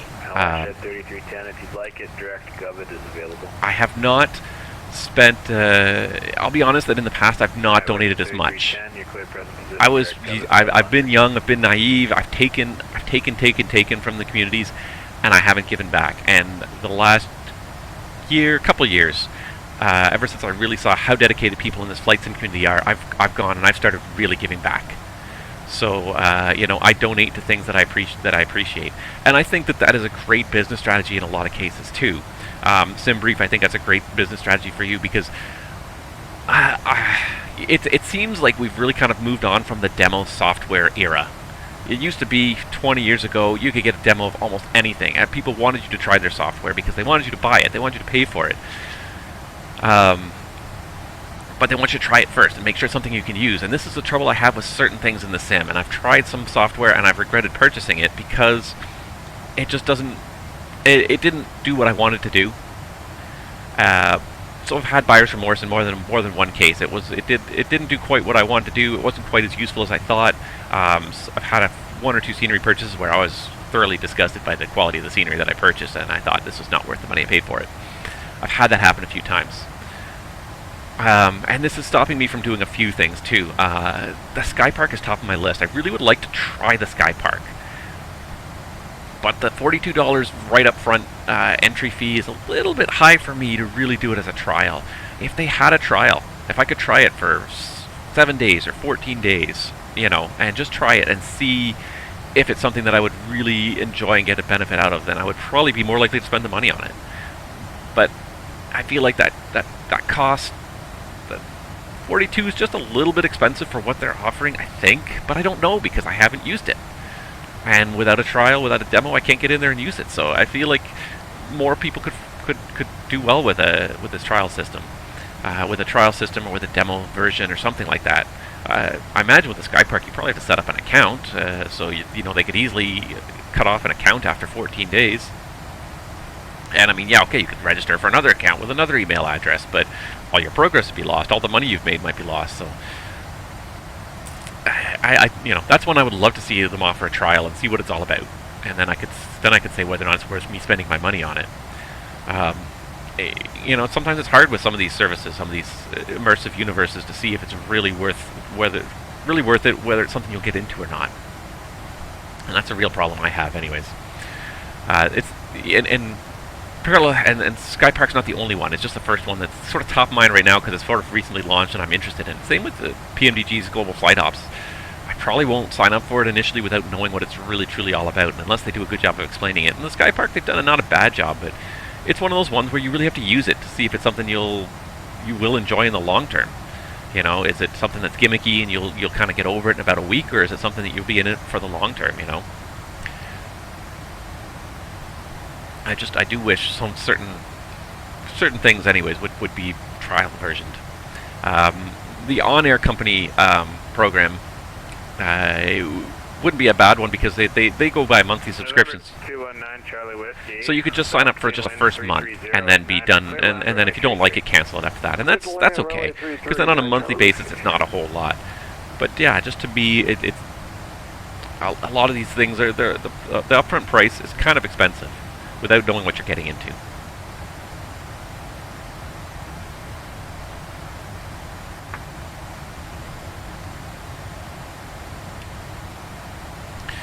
Now we're going to set up for our arrival here into Winnipeg before too long, but we got another 20 minutes probably before we have to set up.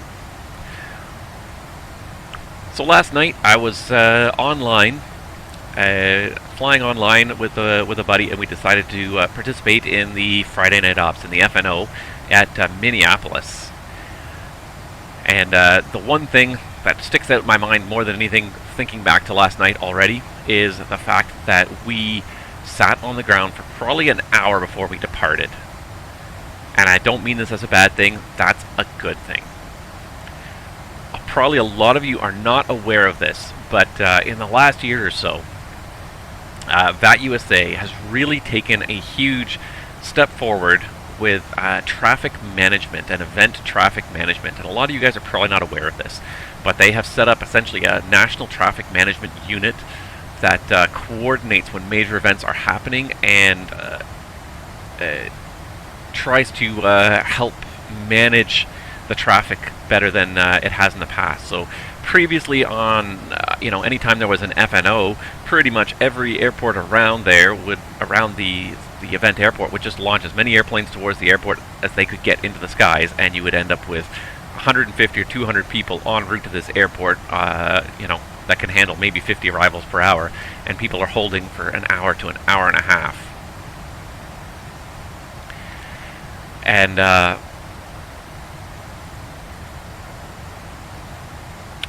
just lost my train of thought there for a second. So what VATUSA has done now is they have done a lot of behind-the-scenes traffic management where ground stops are now going to be the norm during major events. So the controllers are communicating behind the scenes. There's a major traffic management initiative, and anytime an event airport is getting overloaded, there will be ground stops issued. So what a ground stop is, for anybody that doesn't know, is basically just that. It's a stop of all aircraft on the ground. Basically, in a ground stop, aircraft cannot take off to go to this airport. They have to be held on the ground until they are released once the traffic level has subsided somewhat. And it's a little bit frustrating sometimes when you're the pilot who shows up to fly an event and you're told, yeah, right now everything's ground stopped and you won't be able to depart for at least 45 minutes, but you're probably number 7 on the list, so you probably won't depart for an hour and 15 minutes. And it's unfortunate when that happens, but at the same time, first of all, it's very realistic. That's the way the real world functions. In the real world, they don't just launch airplanes willy-nilly and let the airspace get full and then everyone just circles around in holes and diverts. They hold people on the ground. So if an airport gets saturated, usually by either traffic volume or usually a combination of traffic volume and weather, then all the other airports around are told no more departures until we clear up some of this backlog of inbounds. And so everyone waits on the ground. And that's the way the real world functions. And sometimes these ground delays can add up to hours. But that's the safer, more efficient way to do it. You're not overloading controllers and sectors. You're also not burning nearly as much fuel. You're not diverting nearly as many airplanes to airports that can't handle it because they are running out of fuel and they can't get into their destination airport. So it's very realistic. It's also very practical from a VATSIM perspective because, first of all, traffic throughput at airports can vary a lot from event to event, depending on how many controllers we actually get online. It can really vary. Some events you may get a whole bunch of controllers, sometimes you may not. I think there were 5 Minneapolis arrival controllers on last night and 5 Minneapolis Center controllers. There was a whole ton of controllers, so they're able to handle a lot, but there's still only so many runways in Minneapolis that the airplanes can land on. So it's still, there's a practical limit to how many airplanes can arrive at that airport per hour.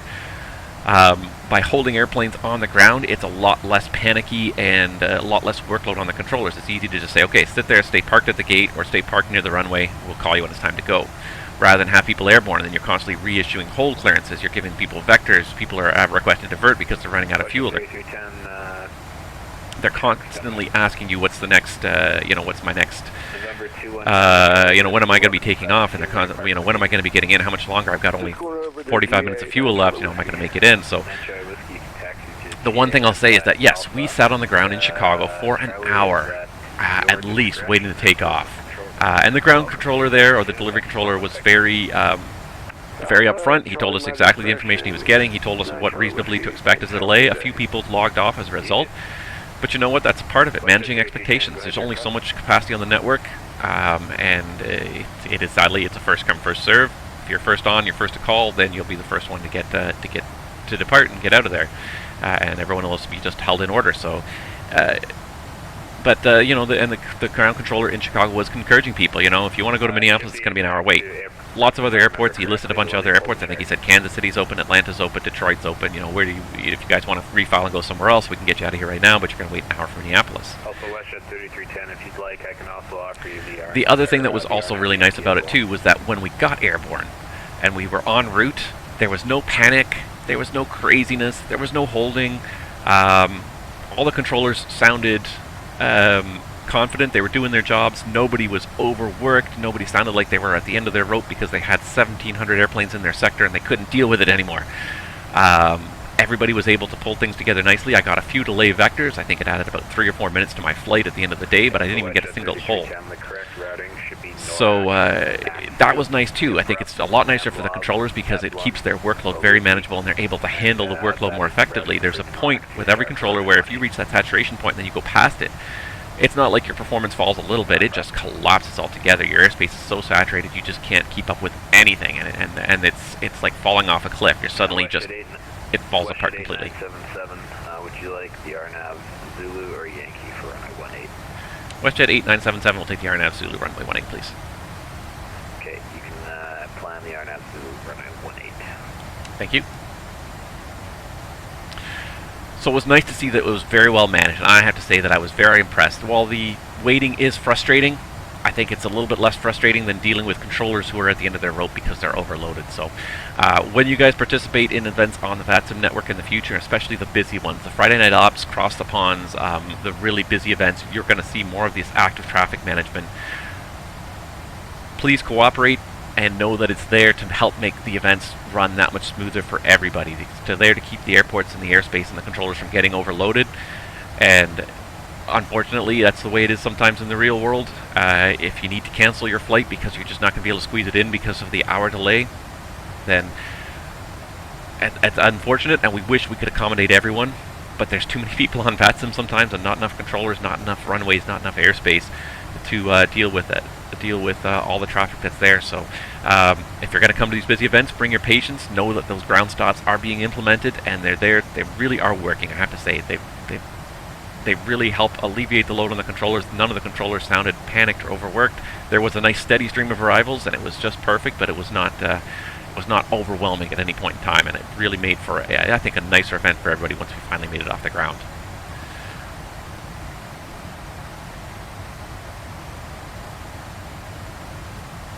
Oh, I do. I do spend way too much time controlling, I think. I've been a VATSIM controller for 11 years now, so before I got back into flight simulation, I was controlling for a long time. I've only been back into flight simulation really for about 4 or 5 years now, but I was controlling for a good 5 or 6 years before that, and I enjoy both sides of it. I enjoy controlling on a good night, but I also enjoy just being one of the pilots, one of the spokes in the wheel, just trying to get through the airspace. As far as controlling's concerned, I'm going to be controlling tonight in Vancouver Centre. I don't normally stream my controlling because a lot of the time I'm doing training at the same time, so I don't want to stream anybody's training. So I won't be streaming, but if you want to fly, come to Vancouver tonight after 02 Zulu, and I'll be online in the Vancouver Centre sector. I'm just going to check our top of descent point here. We got about 20 minutes to top of descent, so I think we're going to start setting up this approach right now, just to make sure it's all set up. Put the stations up here just to get some relatives. Okay. Alright, so first of all, we are landing 18 in Winnipeg. We do have the Winnipeg ATIS here in VPilot, just to show you really quickly here, but it's information Bravo 5041, winds are out of the south 180 at 15, 1 mile. Runway 36 RVR is plus 6,000. Approach are now Zulu runway 18, landing and departing runway 18. Form ATC initial contact. Huh. Okay. It's kind of lousy in Winnipeg. What's the wind? Can't do the one. Yeah. Okay. Anyways, let's get this set up here. So let's do.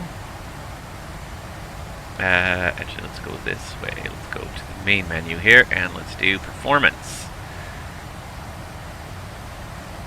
CYWG.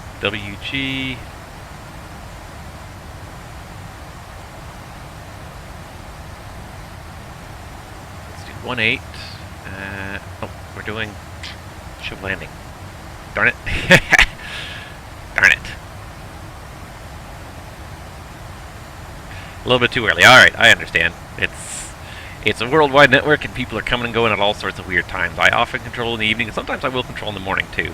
I'm all throughout Canada, so you can have a look for me. Montreal, Vancouver, Toronto, sometimes even the Gander Oceanic. Shows on route.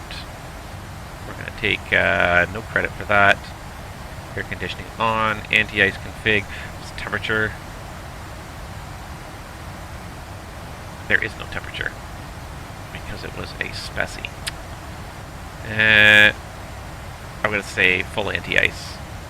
We'll do auto brake 2, non-normal none. And so temperature, I don't know. Let's see if I can find it here.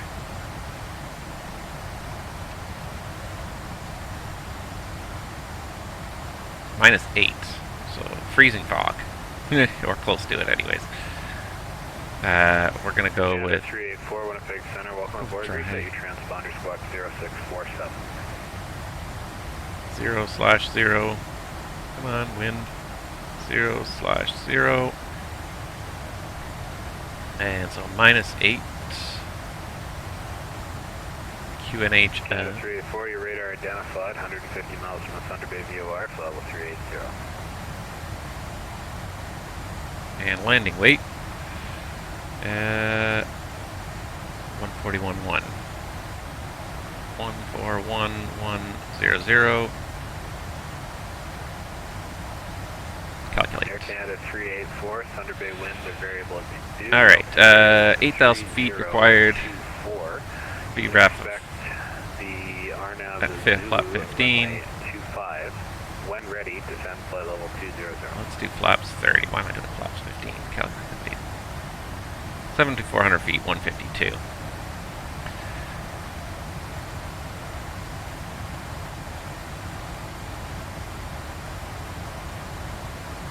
There we go, 30 and 147. We'll do that for now.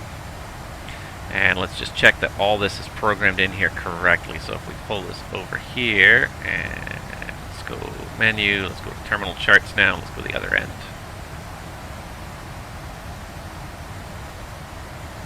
Alright, so we are on the, what's the arrival here? It's the BFAN 2. And we gotta do RNAV Zulu 18.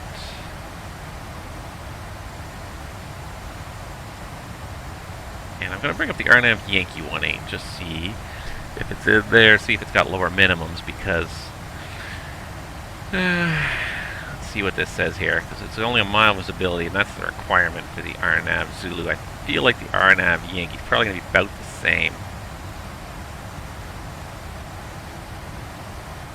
What am I doing here? Why did I not just hit chart clip? RNAV Yankee. RNAV Yankee, amazingly, is actually higher. Okay. So, RNAV Zulu it is. Alright, which I believe was what we did, and we had selected the ICLOS transition, which should be the correct one for us. Alright, so, are you ready for the approach briefing? I'm ready for the brief. Alright, so the speeds are in and the landing distance is checked.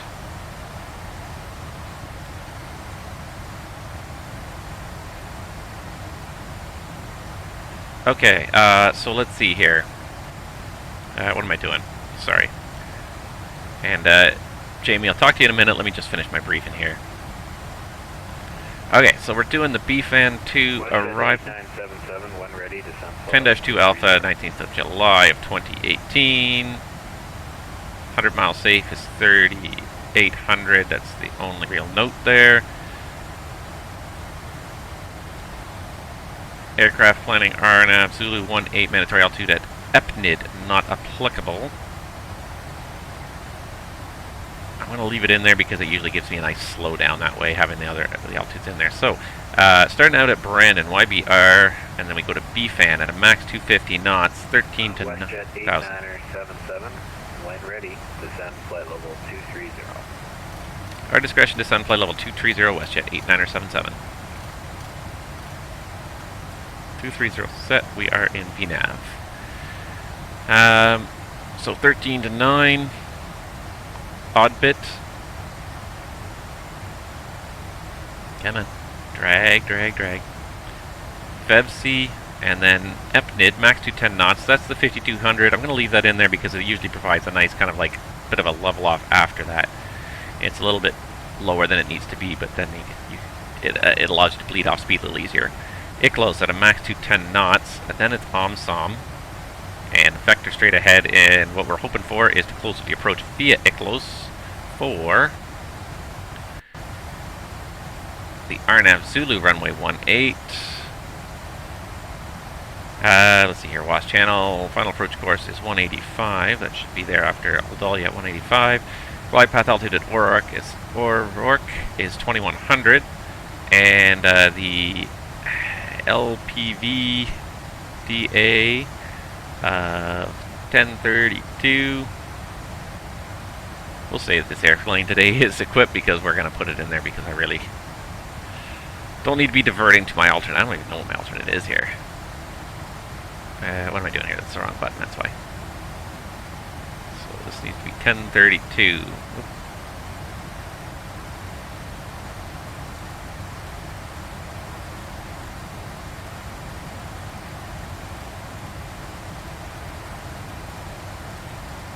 We're getting there.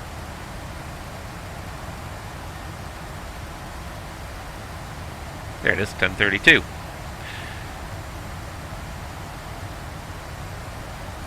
The airport, the runway is at 782, 750, that works. The cabin pressurization, 2,900 feet the MSA, all sectors around runway 18. Missed approaches climb 3,000 straight ahead to Noxam and hold there as published. Let's see here, notes, 100 miles safe, 38 for uncompensated VNAV systems, not authorized below -20. We'll say we're compensated today. And yeah, it's going to be a 3-degree glide path. 1 mile visibility is the requirement, so we'll say we have the op spec for a half-mile visibility to shoot the approach. And yeah, landing on runway 18 in Winnipeg. It's going to be a convenient left turn off. I would estimate we might make kilo. If we don't make kilo, we'll see if we can get our left turn on 13 and probably Victor into the apron. I don't have a gate yet, although I did have a gate assigned here. It was gate 8 apparently in Winnipeg, so I think somewhere in the corner here. I thought, no, they have a separate chart for the apron. Yeah, they do have a separate chart for the apron. Oh, I didn't realize that. Okay, let's just edit the chart clip here and get that one up there as well. Parking positions. Yep, there it is. So gate 8 in Winnipeg is there. So we'll come up Victor and around the apron. That's about it, I think. Just going to bring the B-52 arrival back on there. And that's all I've got for the charts. Terrain, again, 2,900 is the highest MSA around Winnipeg. Weather obviously is an issue. 1 mile visibility. The RVR is saying plus 6,000, so hopefully that stands. And what is our alternate? Our alternate is to go to Regina. That's a bit of a trek in the other direction, but if we have to do it, we have to do it.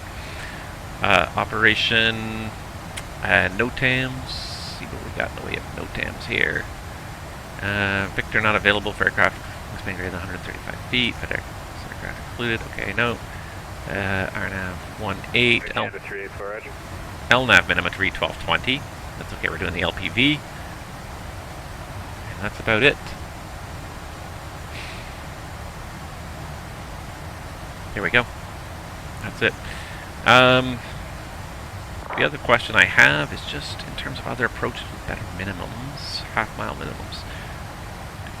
Canada 103 heavy, Winnipeg Centre, go ahead. So there's an ILS to 13. So if we needed to, we could consider an ILS to 13. That would still be well within the realm. All right, we'll see if we can't get in on the RNAV Zulu. We'll come back around for the ILS 18. And that's basically it. Negative.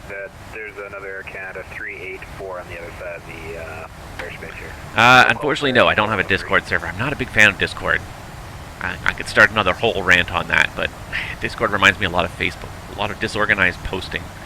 I am a member of a few Discord servers, and I really don't like them. As communication mediums, they kind of suck. I'm sorry, but they really do. They're so just disorganized.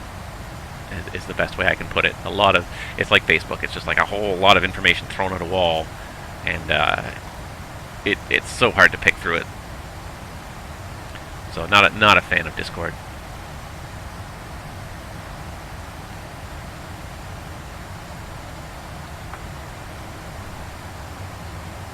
Pretty much the only social media that I participate in is YouTube and Twitch.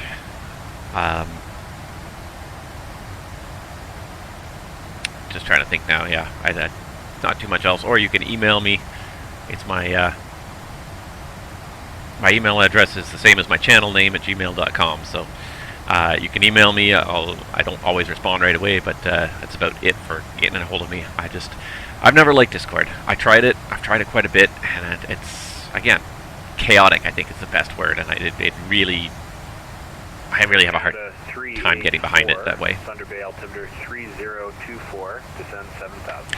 This is going to be an interesting approach, though. I didn't realize it was so close to being down to minimums.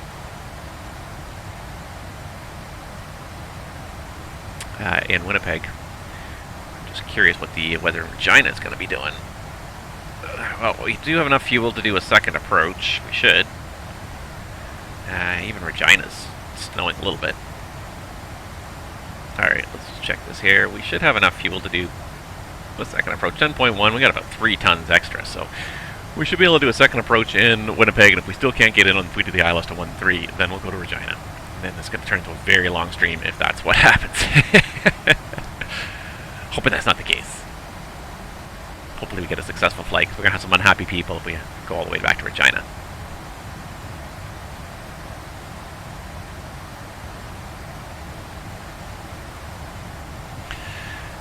Alright, carrying on.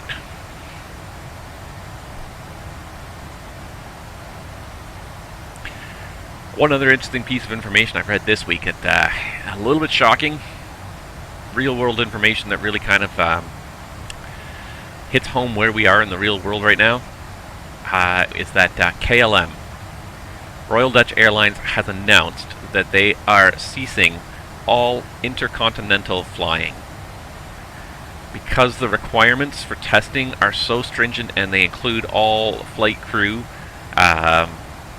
entering the Netherlands or re-entering the Netherlands, KLM has decided to cancel all of their flying outside of Europe because they cannot afford to have flight crew members get stuck overseas if they get a positive test.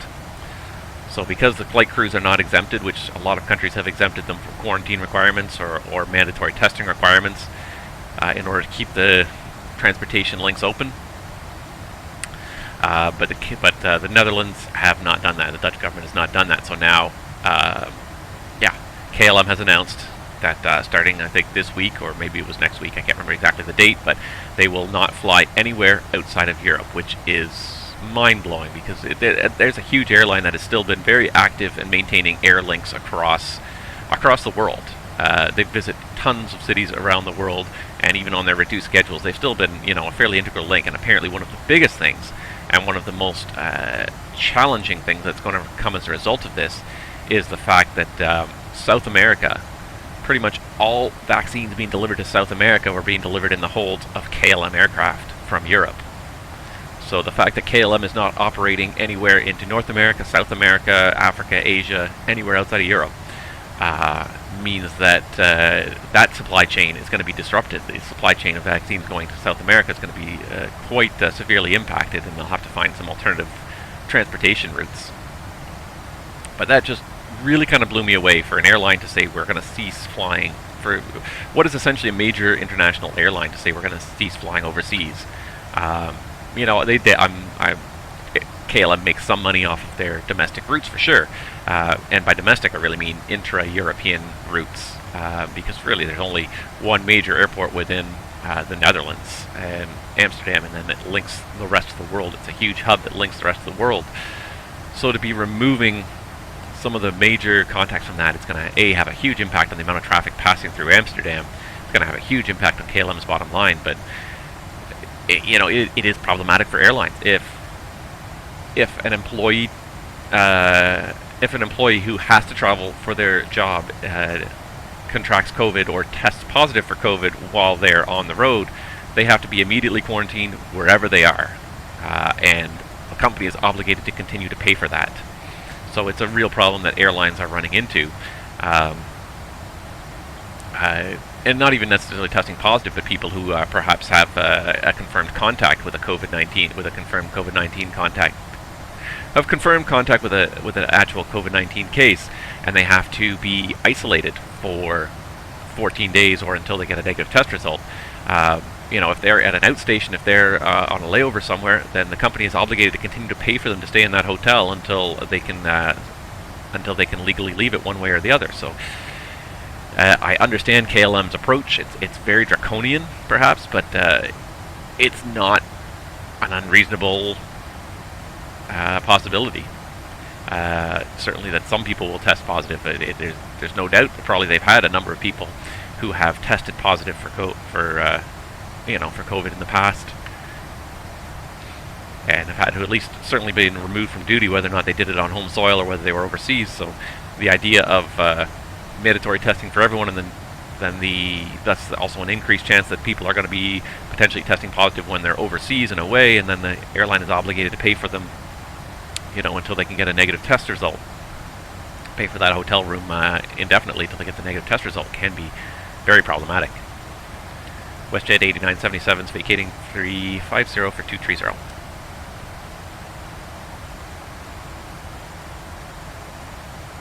Nope, he doesn't care. Sorry, last call I missed for Winnipeg Centre. WestJet 8977 vacating 350 for 230. WestJet 8977, roger. There we go. Not really a mandatory call, but it's pretty quiet on frequency anyways. If it's a non-radar environment, then altitude change calls are mandatory. If you're radar identified, then they're usually not mandatory. Canada 103 heavy, you're leaving my airspace to the west. Even got a Winnipeg tower online now. Nice, I like it. We're actually getting some VATSIM ATC, even though it's morning. Have a good flight.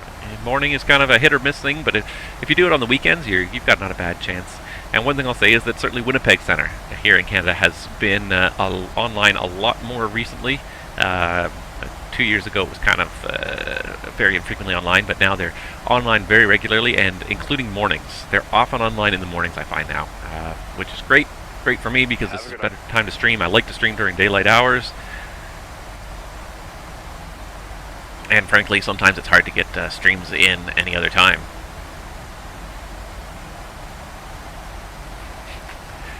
Well, I appreciate that. If you want to come and fly into our airspace, that's great. You know, I'm trying to be controlling at least twice a week throughout Canada, so you can keep an eye out for me. I can always use the traffic in Vancouver. Vancouver is often very quiet until there's controllers online, because they're not always very reliable. But there will be some controllers online tonight in Vancouver. So for you, 9 a.m. Let me see. So that probably puts you in Europe or Asia. Not sure which that would put you into. Hold on.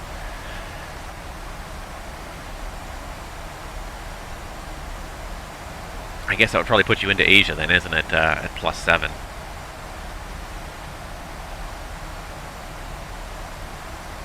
I'm guessing India, maybe. I don't know my time zones all that well, honestly. On the far side of the planet.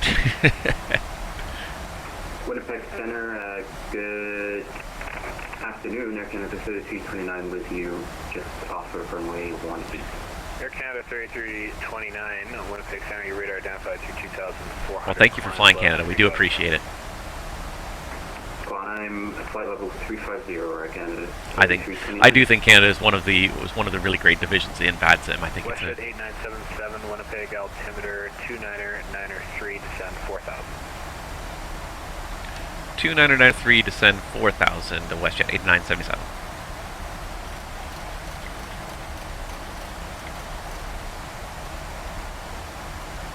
Feet to set. I think we are a very good division on VATSIM.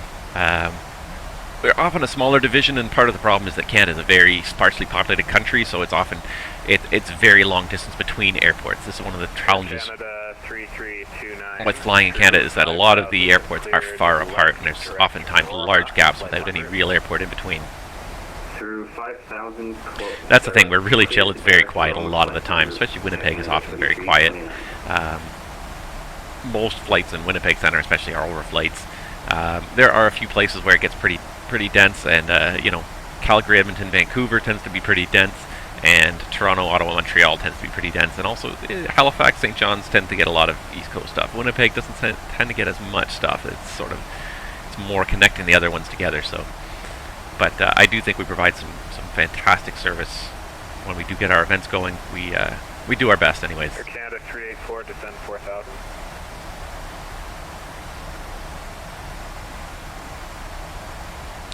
I still have the anti-ice on, don't I? I don't need it on right now. I forgot it was on. Come on. There it is. We're going to need it on again in a minute. 384, descend 4,000. You know what? I think we'll put the belts on right now. And we are descending, so let's go ahead. Descent checklist. Descent checklist.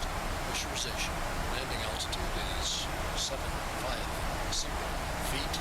Check. Car checked. Auto brake off. Landing data Should be on 2. check. Let's see. VREF 147. Minimums 1032 feet set. Checked. Coach review. Complete. Confirmed. Complete.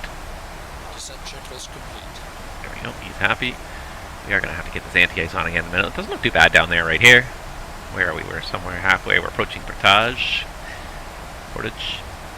Left Brandon behind. It doesn't look too bad here. Hopefully that's just a snow shower blowing through in Winnipeg. Maybe we'll be able to... still the same 8 as 180 at 13, gusting 18. That's a Charlie now, but 1 mile FIR still plus 6,000. So hopefully we should be good. Here's hoping. Air Canada 3329, cleared, present position, direct, Takeoff, flights en route. Cleared to present position. Yes, I do also wish there was better scenery for some Canadian airports. Position.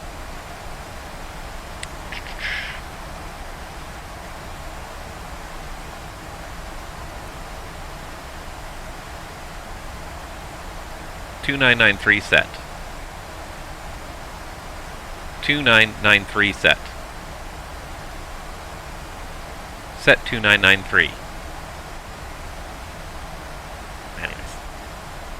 Alright, now we're going to go back to having the anti-ice on. That's going to unfortunately bump up the power. What can you do? Tad of minus 11. Yes, this is one thing. Canada's often been neglected in terms of airport development. There are a few developers, though. If you haven't heard of it, SimAddons has done collections of a whole bunch of Canadian airports. They've done a pretty nice job. They put their products are a little bit expensive in the sense that they're about $50, $60, $70 kind of each, but then it will come with 6 or 7 airports that you'll end up flying between. So it's kind of it's actually on a per airport basis, it's cheaper than most other scenery products out there. You just have to buy them in packages.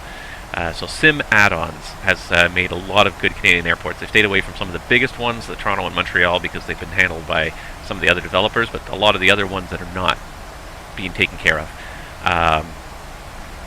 So the Winnipeg scenery you're going to see up ahead is SimAddons. They have a pack for West, Central, and East. They have Calgary and Edmonton. Out in the east, they have Halifax and St. John's, Ottawa, Toronto, Thunder Bay, Toronto City, Thunder Bay, like a lot of good airports. So SimAddons is a great collection of Canadian airports. They're not the highest quality. They're not like up there with like a Fly Tampa, but they're much better than the default sceneries. So that's if you're in the FSX or the P3D platform. SimAddons has done some great Canadian stuff. FSIM Studios is really starting to do a lot of good Canadian stuff now too, which is nice. Checked. So that's also good. There are developers working on it. It seems like Canada's getting some new love that they didn't used to get. So there are quite a few decent airports now in Canada. Yeah, check out SimAddons. I don't know what platform you're on, but if you're on the P3D platform, the FSX platform, then SimAddons will work for you. If you're on X-Plane, I'm not familiar with X-Plane at all. Microsoft Flight Simulator, actually SimAddons has made some of their airports for Microsoft Flight Simulator now too. I haven't seen them. I don't know how they look. I don't know if they're good or not. Slowing for our first speed restriction at BFAN there. Descent path unachievable. Thanks. 250. Yeah, especially because we got the anti-ice on. Get some speed brake out there. That'll help us. Yeah, so there are some developers out there. The other thing, if you're looking for half-decent Canadian airports upgraded from the Freeware, is if you have any Orbex, products, download the Orbex Freeware North America pack, Free Airports North America, because they're not the best. They're kind of, but they're an upgrade from default. They usually have like buildings that are at least kind of the right colors. They're not highly detailed. I mean, they are free, but there's a collection. It's a huge number of airports in there in Canada. I don't know if you've ever seen the Freeware Airport Packs collection, but let me see if I can find it really here.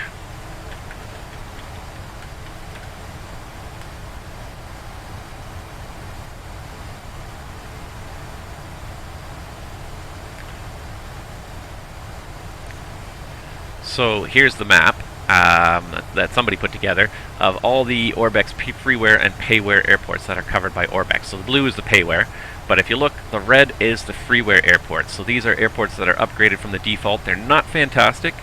but they're not bad. A lot of them, the buildings are very basic, but they are at least the right shape, the right color, so they're kind of improved, and it covers a huge amount of Canada. A lot of the northern regions of Canada, a lot of these airports are covered. East Coast, tons of airports covered, even throughout. These are usually minor airports, and then especially in the prairies, tons of airports covered out here. So.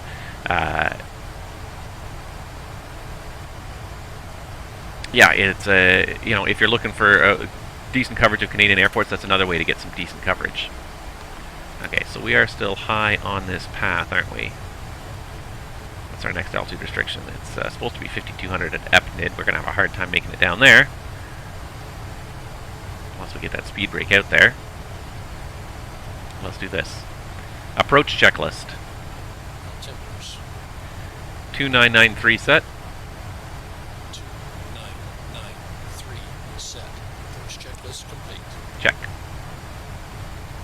Alright, so that's 4,000 there, so that 4,000, if I put it just past EPNID, should work out just perfectly here. Something like that. Yeah. There's a great Canadian airline called Canadian Express, a virtual airline called Canadian Express, and they put together a tour of the Freeware airports in Canada. It's like 156 legs, 157 different Orbex Freeware airports that you get to visit, and I've done about half the tour, I think, and then I sort of petered out on it. But it visits a lot of airports, and there's a lot of great. They're not like perfect. They're, like I said, they're not high end quality, but they look reasonably like the real thing. So I really kind of like those airports. I think they're well done. But you're right. I mean, we could use more love in Canada, but we often take a backseat to a lot of other more well-known places like England, like a lot of Europe, and the USA. Canada's always the afterthought.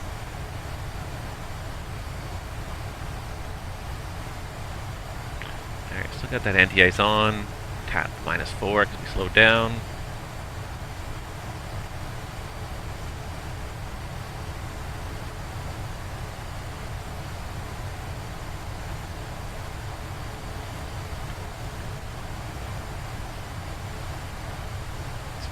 Catch this path because we're consistently 1,100 feet. 8977 via ICLOS, you're cleared for the RNAV Zulu runway 18 approach.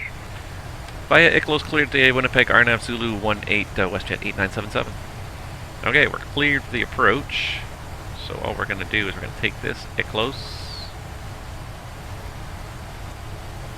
copy it on top of this one, and now it's going to go directly from ICLOS around to Aldal. The whole thing is completed nicely. Beauty. We gotta try and get down onto this path here. So that next altitude restriction is not applicable. The 5,200 is not applicable to us, so it's okay that we're going to be high for that. But we do have to try and get down because we're going to need to be able to slow down as well. 384 Thunder Bay winds calm, clear the land runway 25.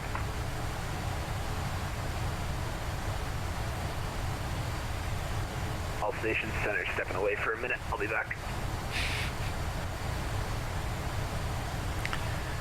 Alright, now we're into the thick of it here. Here's hoping we'll break out the bottom soon and maybe we'll see it's better than a mile visibility. Yeah, I'm seeing something out there, or is it just more clouds? No, I think it's just more clouds. Just between cloud layers. What's going to be interesting about to do a go-around? I haven't done a go-around in this airplane in a while. Hopefully not.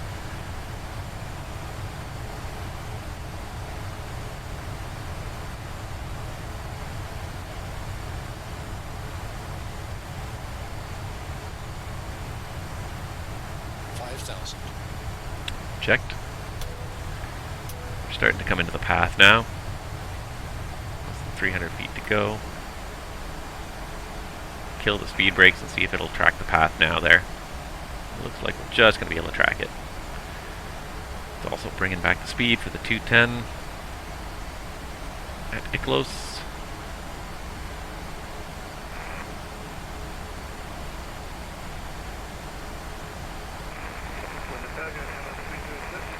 Can't press this button because it keeps on bouncing around on me here. Alright. Flaps 1. Flaps 1. It's snowing out there now. Hopefully this will help us slow down as well. Yeah, I know, you can't maintain 210 yet. Keep trying, keep trying.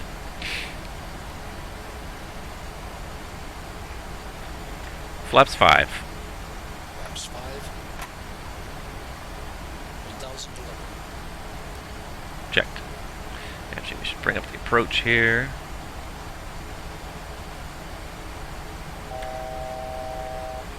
Uh, 3,500, at or above 3,500 at Iklos. And it recommends just tracking inbound at 3,500, so we'll do that.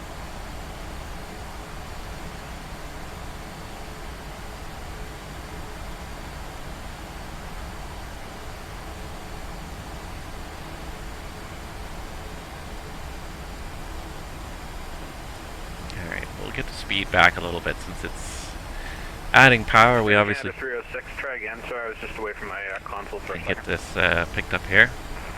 Yeah, no problem. Likewise,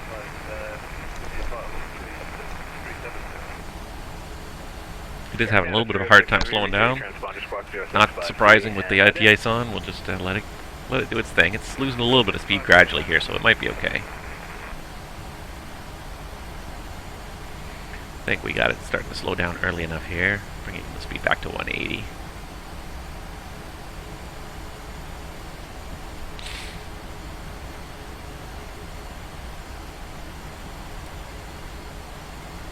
That's too soon. I like that.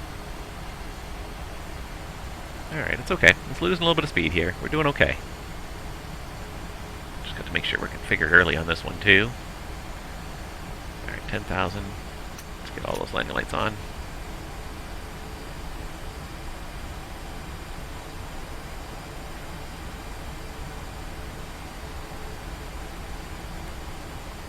Air Canada 306, just confirm you're squawking 0653. Toronto to Keflavik in the 757. Always a good one. Ice air, I'm assuming. Alright, kind of between layers here. It's snowing like a mother out there.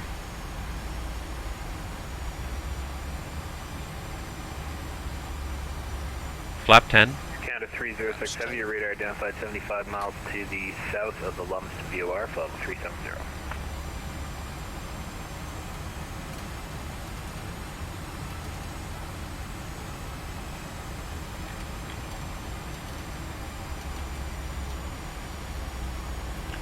Let's go level change down to 3,500.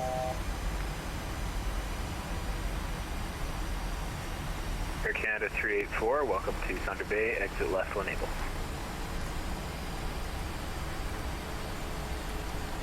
Gear down. Gear down. Westjet 8977, Winnipeg Tower now 118.3. Tower 118.38, Westjet 8977, get 8.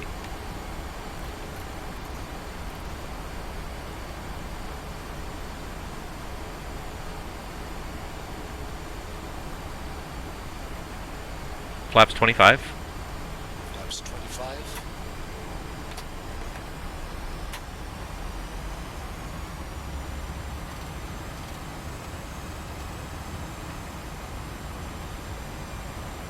Winnipeg Tower, good morning, WestJet 8977 with you on the Arnav Zulu runway 36. Westjet 8977, Winnipeg Tower, good afternoon. The winds are 180 at 14 knots, clear to land runway 18. Clear to land runway 18, WestJet 8977. Checked. Clear to land.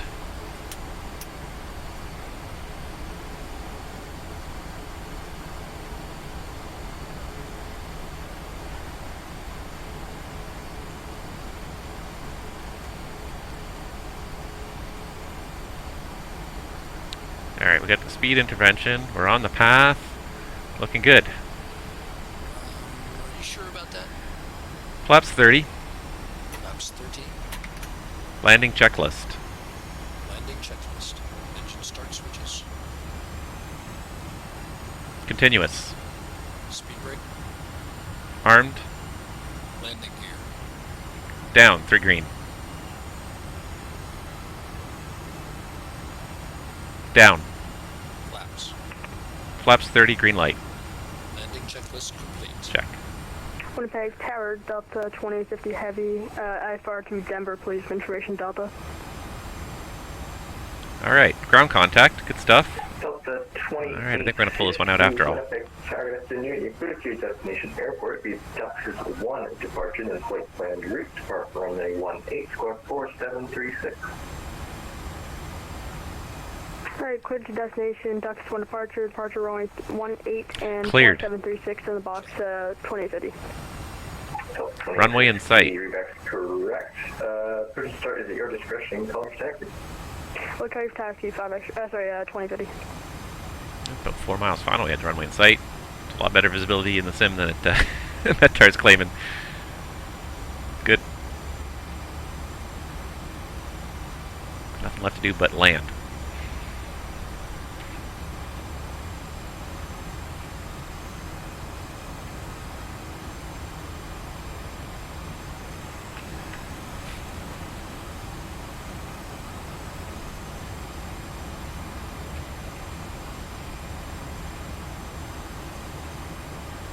Alright, 1,000, stable.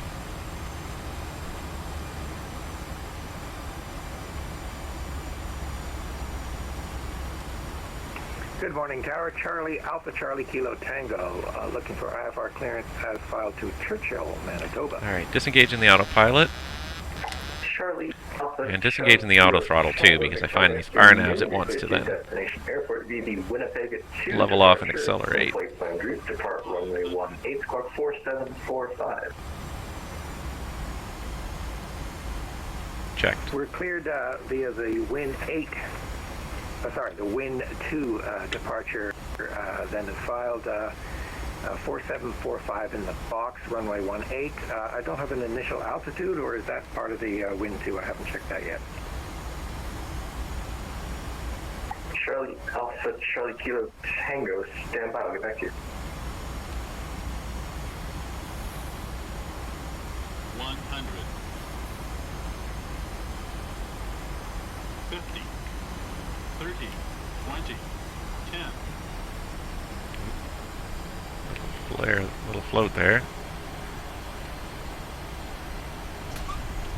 There it is. Charlie Alpha Charlie Kilo Tango, the initial climb for the Winnipeg 2 departure is 3,000 feet. The rest of your readback is correct. You can call me here for taxi. Go, thanks. Alpha Charlie Kilo Tango. Auto brake disarmed. Check. Check. Yeah, it just kind of missed Kilo there. WestJet 8977, welcome to Winnipeg. You can exit left when able. Call me vacated from there, 18. WestJet 8977, can we take the left turn on 13? WestJet 8977, that is approved as requested. Left turn 13 at WestJet 8977.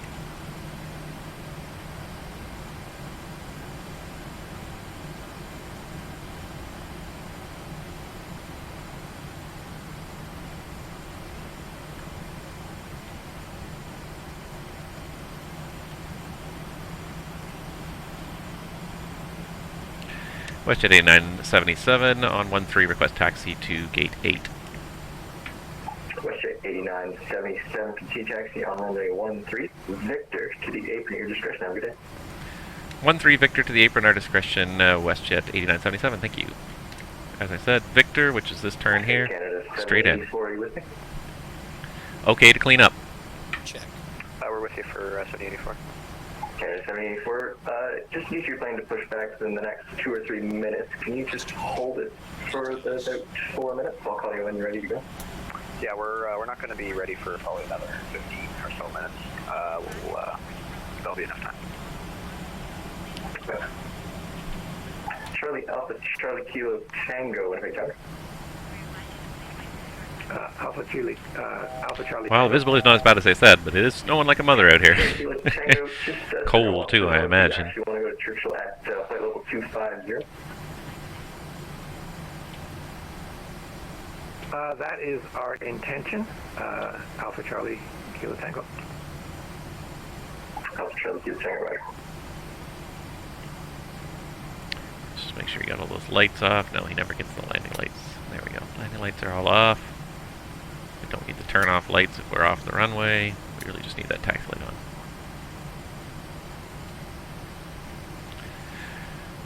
Round past the old Winnipeg terminal and over to the new. Yeah, that was not the best landing, really. It was working out okay, but then I just pulled back just a little bit too hard. I was carrying extra speed because Charlie Alpha, Charlie Kilo Tango. because of the headwind, and I ended up just floated a little bit too far down that runway. This is the center controller. I just saw your filing was 250, not 25,000. That's why I was asking. I'm going to make the modification to show flight level 250. That's the only issue. I have no issues at all with flight level 250. Oh, good. Thanks for clearing that up. I entered 250. I thought that was to be interpreted as flight level. My mistake, Alpha Charlie Kilo Tango. Negative. The VATSIM server will read FL 250 or 25,000 as the correct altitude. So I'll make the change on our end. It's not an issue at all. Appreciate the heads up and appreciate the help. Another one of those things I love about VATSIM. Always a helpful environment. And I think VATCAN is really good at that too. Controllers, if they find an error, if they find a mistake, they're not there to catch you up on it. They're there to help you learn how to deal with it next time. Especially the last 6 months, there's been a real influx of new users into the VATSIM network with the popularity of Microsoft Flight Simulator, of course, and new users into that, and it's great to see people doing it. Start the APU, please. Starting APU. And for the most part, as long as you don't show up in the middle of a Friday night ops or some other super busy event, people are always very helpful to, always very willing to help you out, help you learn how to handle things in the VATSIM network. It can be pretty intimidating the first couple times you fly on here. I was shocked. I still recall the feeling. I was just shocked was the correct word when I discovered the VATSIM network existed. And the first time I logged into it and I just did a flight in it, and I realized how seriously realistic it was. It wasn't a bunch of kids just goofing around. It was seriously realistic ATC. Sounded... couldn't differentiate it from the real world, that's for sure. It shocked me. But in a good way. I was so surprised, and so it can be very intimidating if you're not familiar with the operations. Lights and doors. Check. But for the most part, VATSIM controllers are also very helpful, especially if you private message them quietly in the side. You can ask questions. Doors and cross-check. You know, they want you to enjoy it and learn from the experience as much as anybody else. Doors disarmed. APU on the bus. Checked.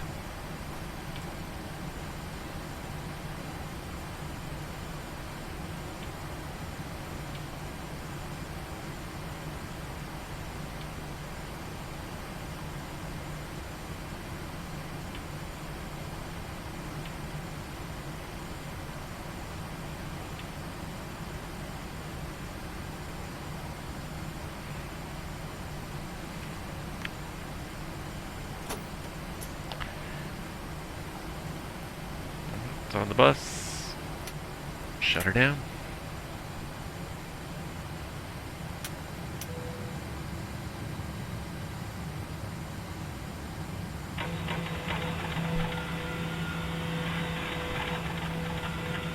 I never even noticed the snow effect here, snow and ice effect here on the back window. Look at that, snow builds up there and everything. I love it. He's doing a whole bunch of stuff, but we're here! We made it!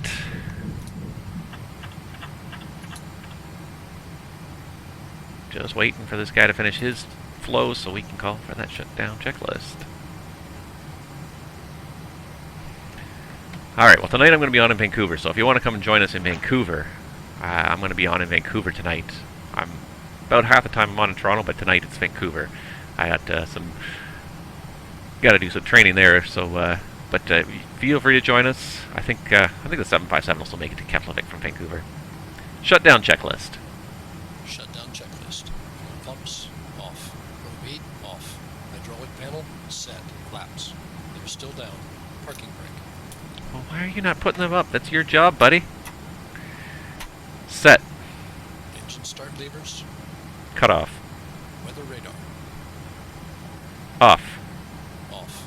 Shutdown checklist complete.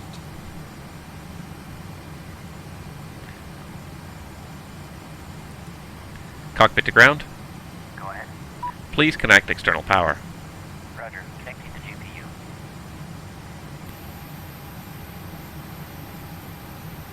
Alright, here they come. And these guys are going to start offloading. And that's it. Another flight done in the 737 with WestJet. It's a snowy day in Winnipeg. It looks cold out there, I tell you. But we are here. We made it safely, and another leg of a pilot's life is done. Next will be a straight shot from Winnipeg right back to Vancouver. That's going to be a long one. That's going to be a good 3-hour flight, because that's a pretty long flight. Captain, the GPU is connected. Thank you. But nevertheless, there we go. It's done. Thank you guys so much for watching. I appreciate everybody always watching. I love the conversations. 200 for taxi. Thank you to the Winnipeg controllers here. Appreciate having you guys online. It's not always we get ATC out here when we're streaming, especially early in the day like this. So thank you to our center controller and our tower controller as well. I appreciate it. Okay. And thank you guys again so much for watching. I hope you enjoyed this. Hope you learned something. Above all else, out there, stay safe, stay healthy, and we'll hopefully have another stream out to you in another week or two. Have a great rest of your day, everybody, and we'll see you all next time. And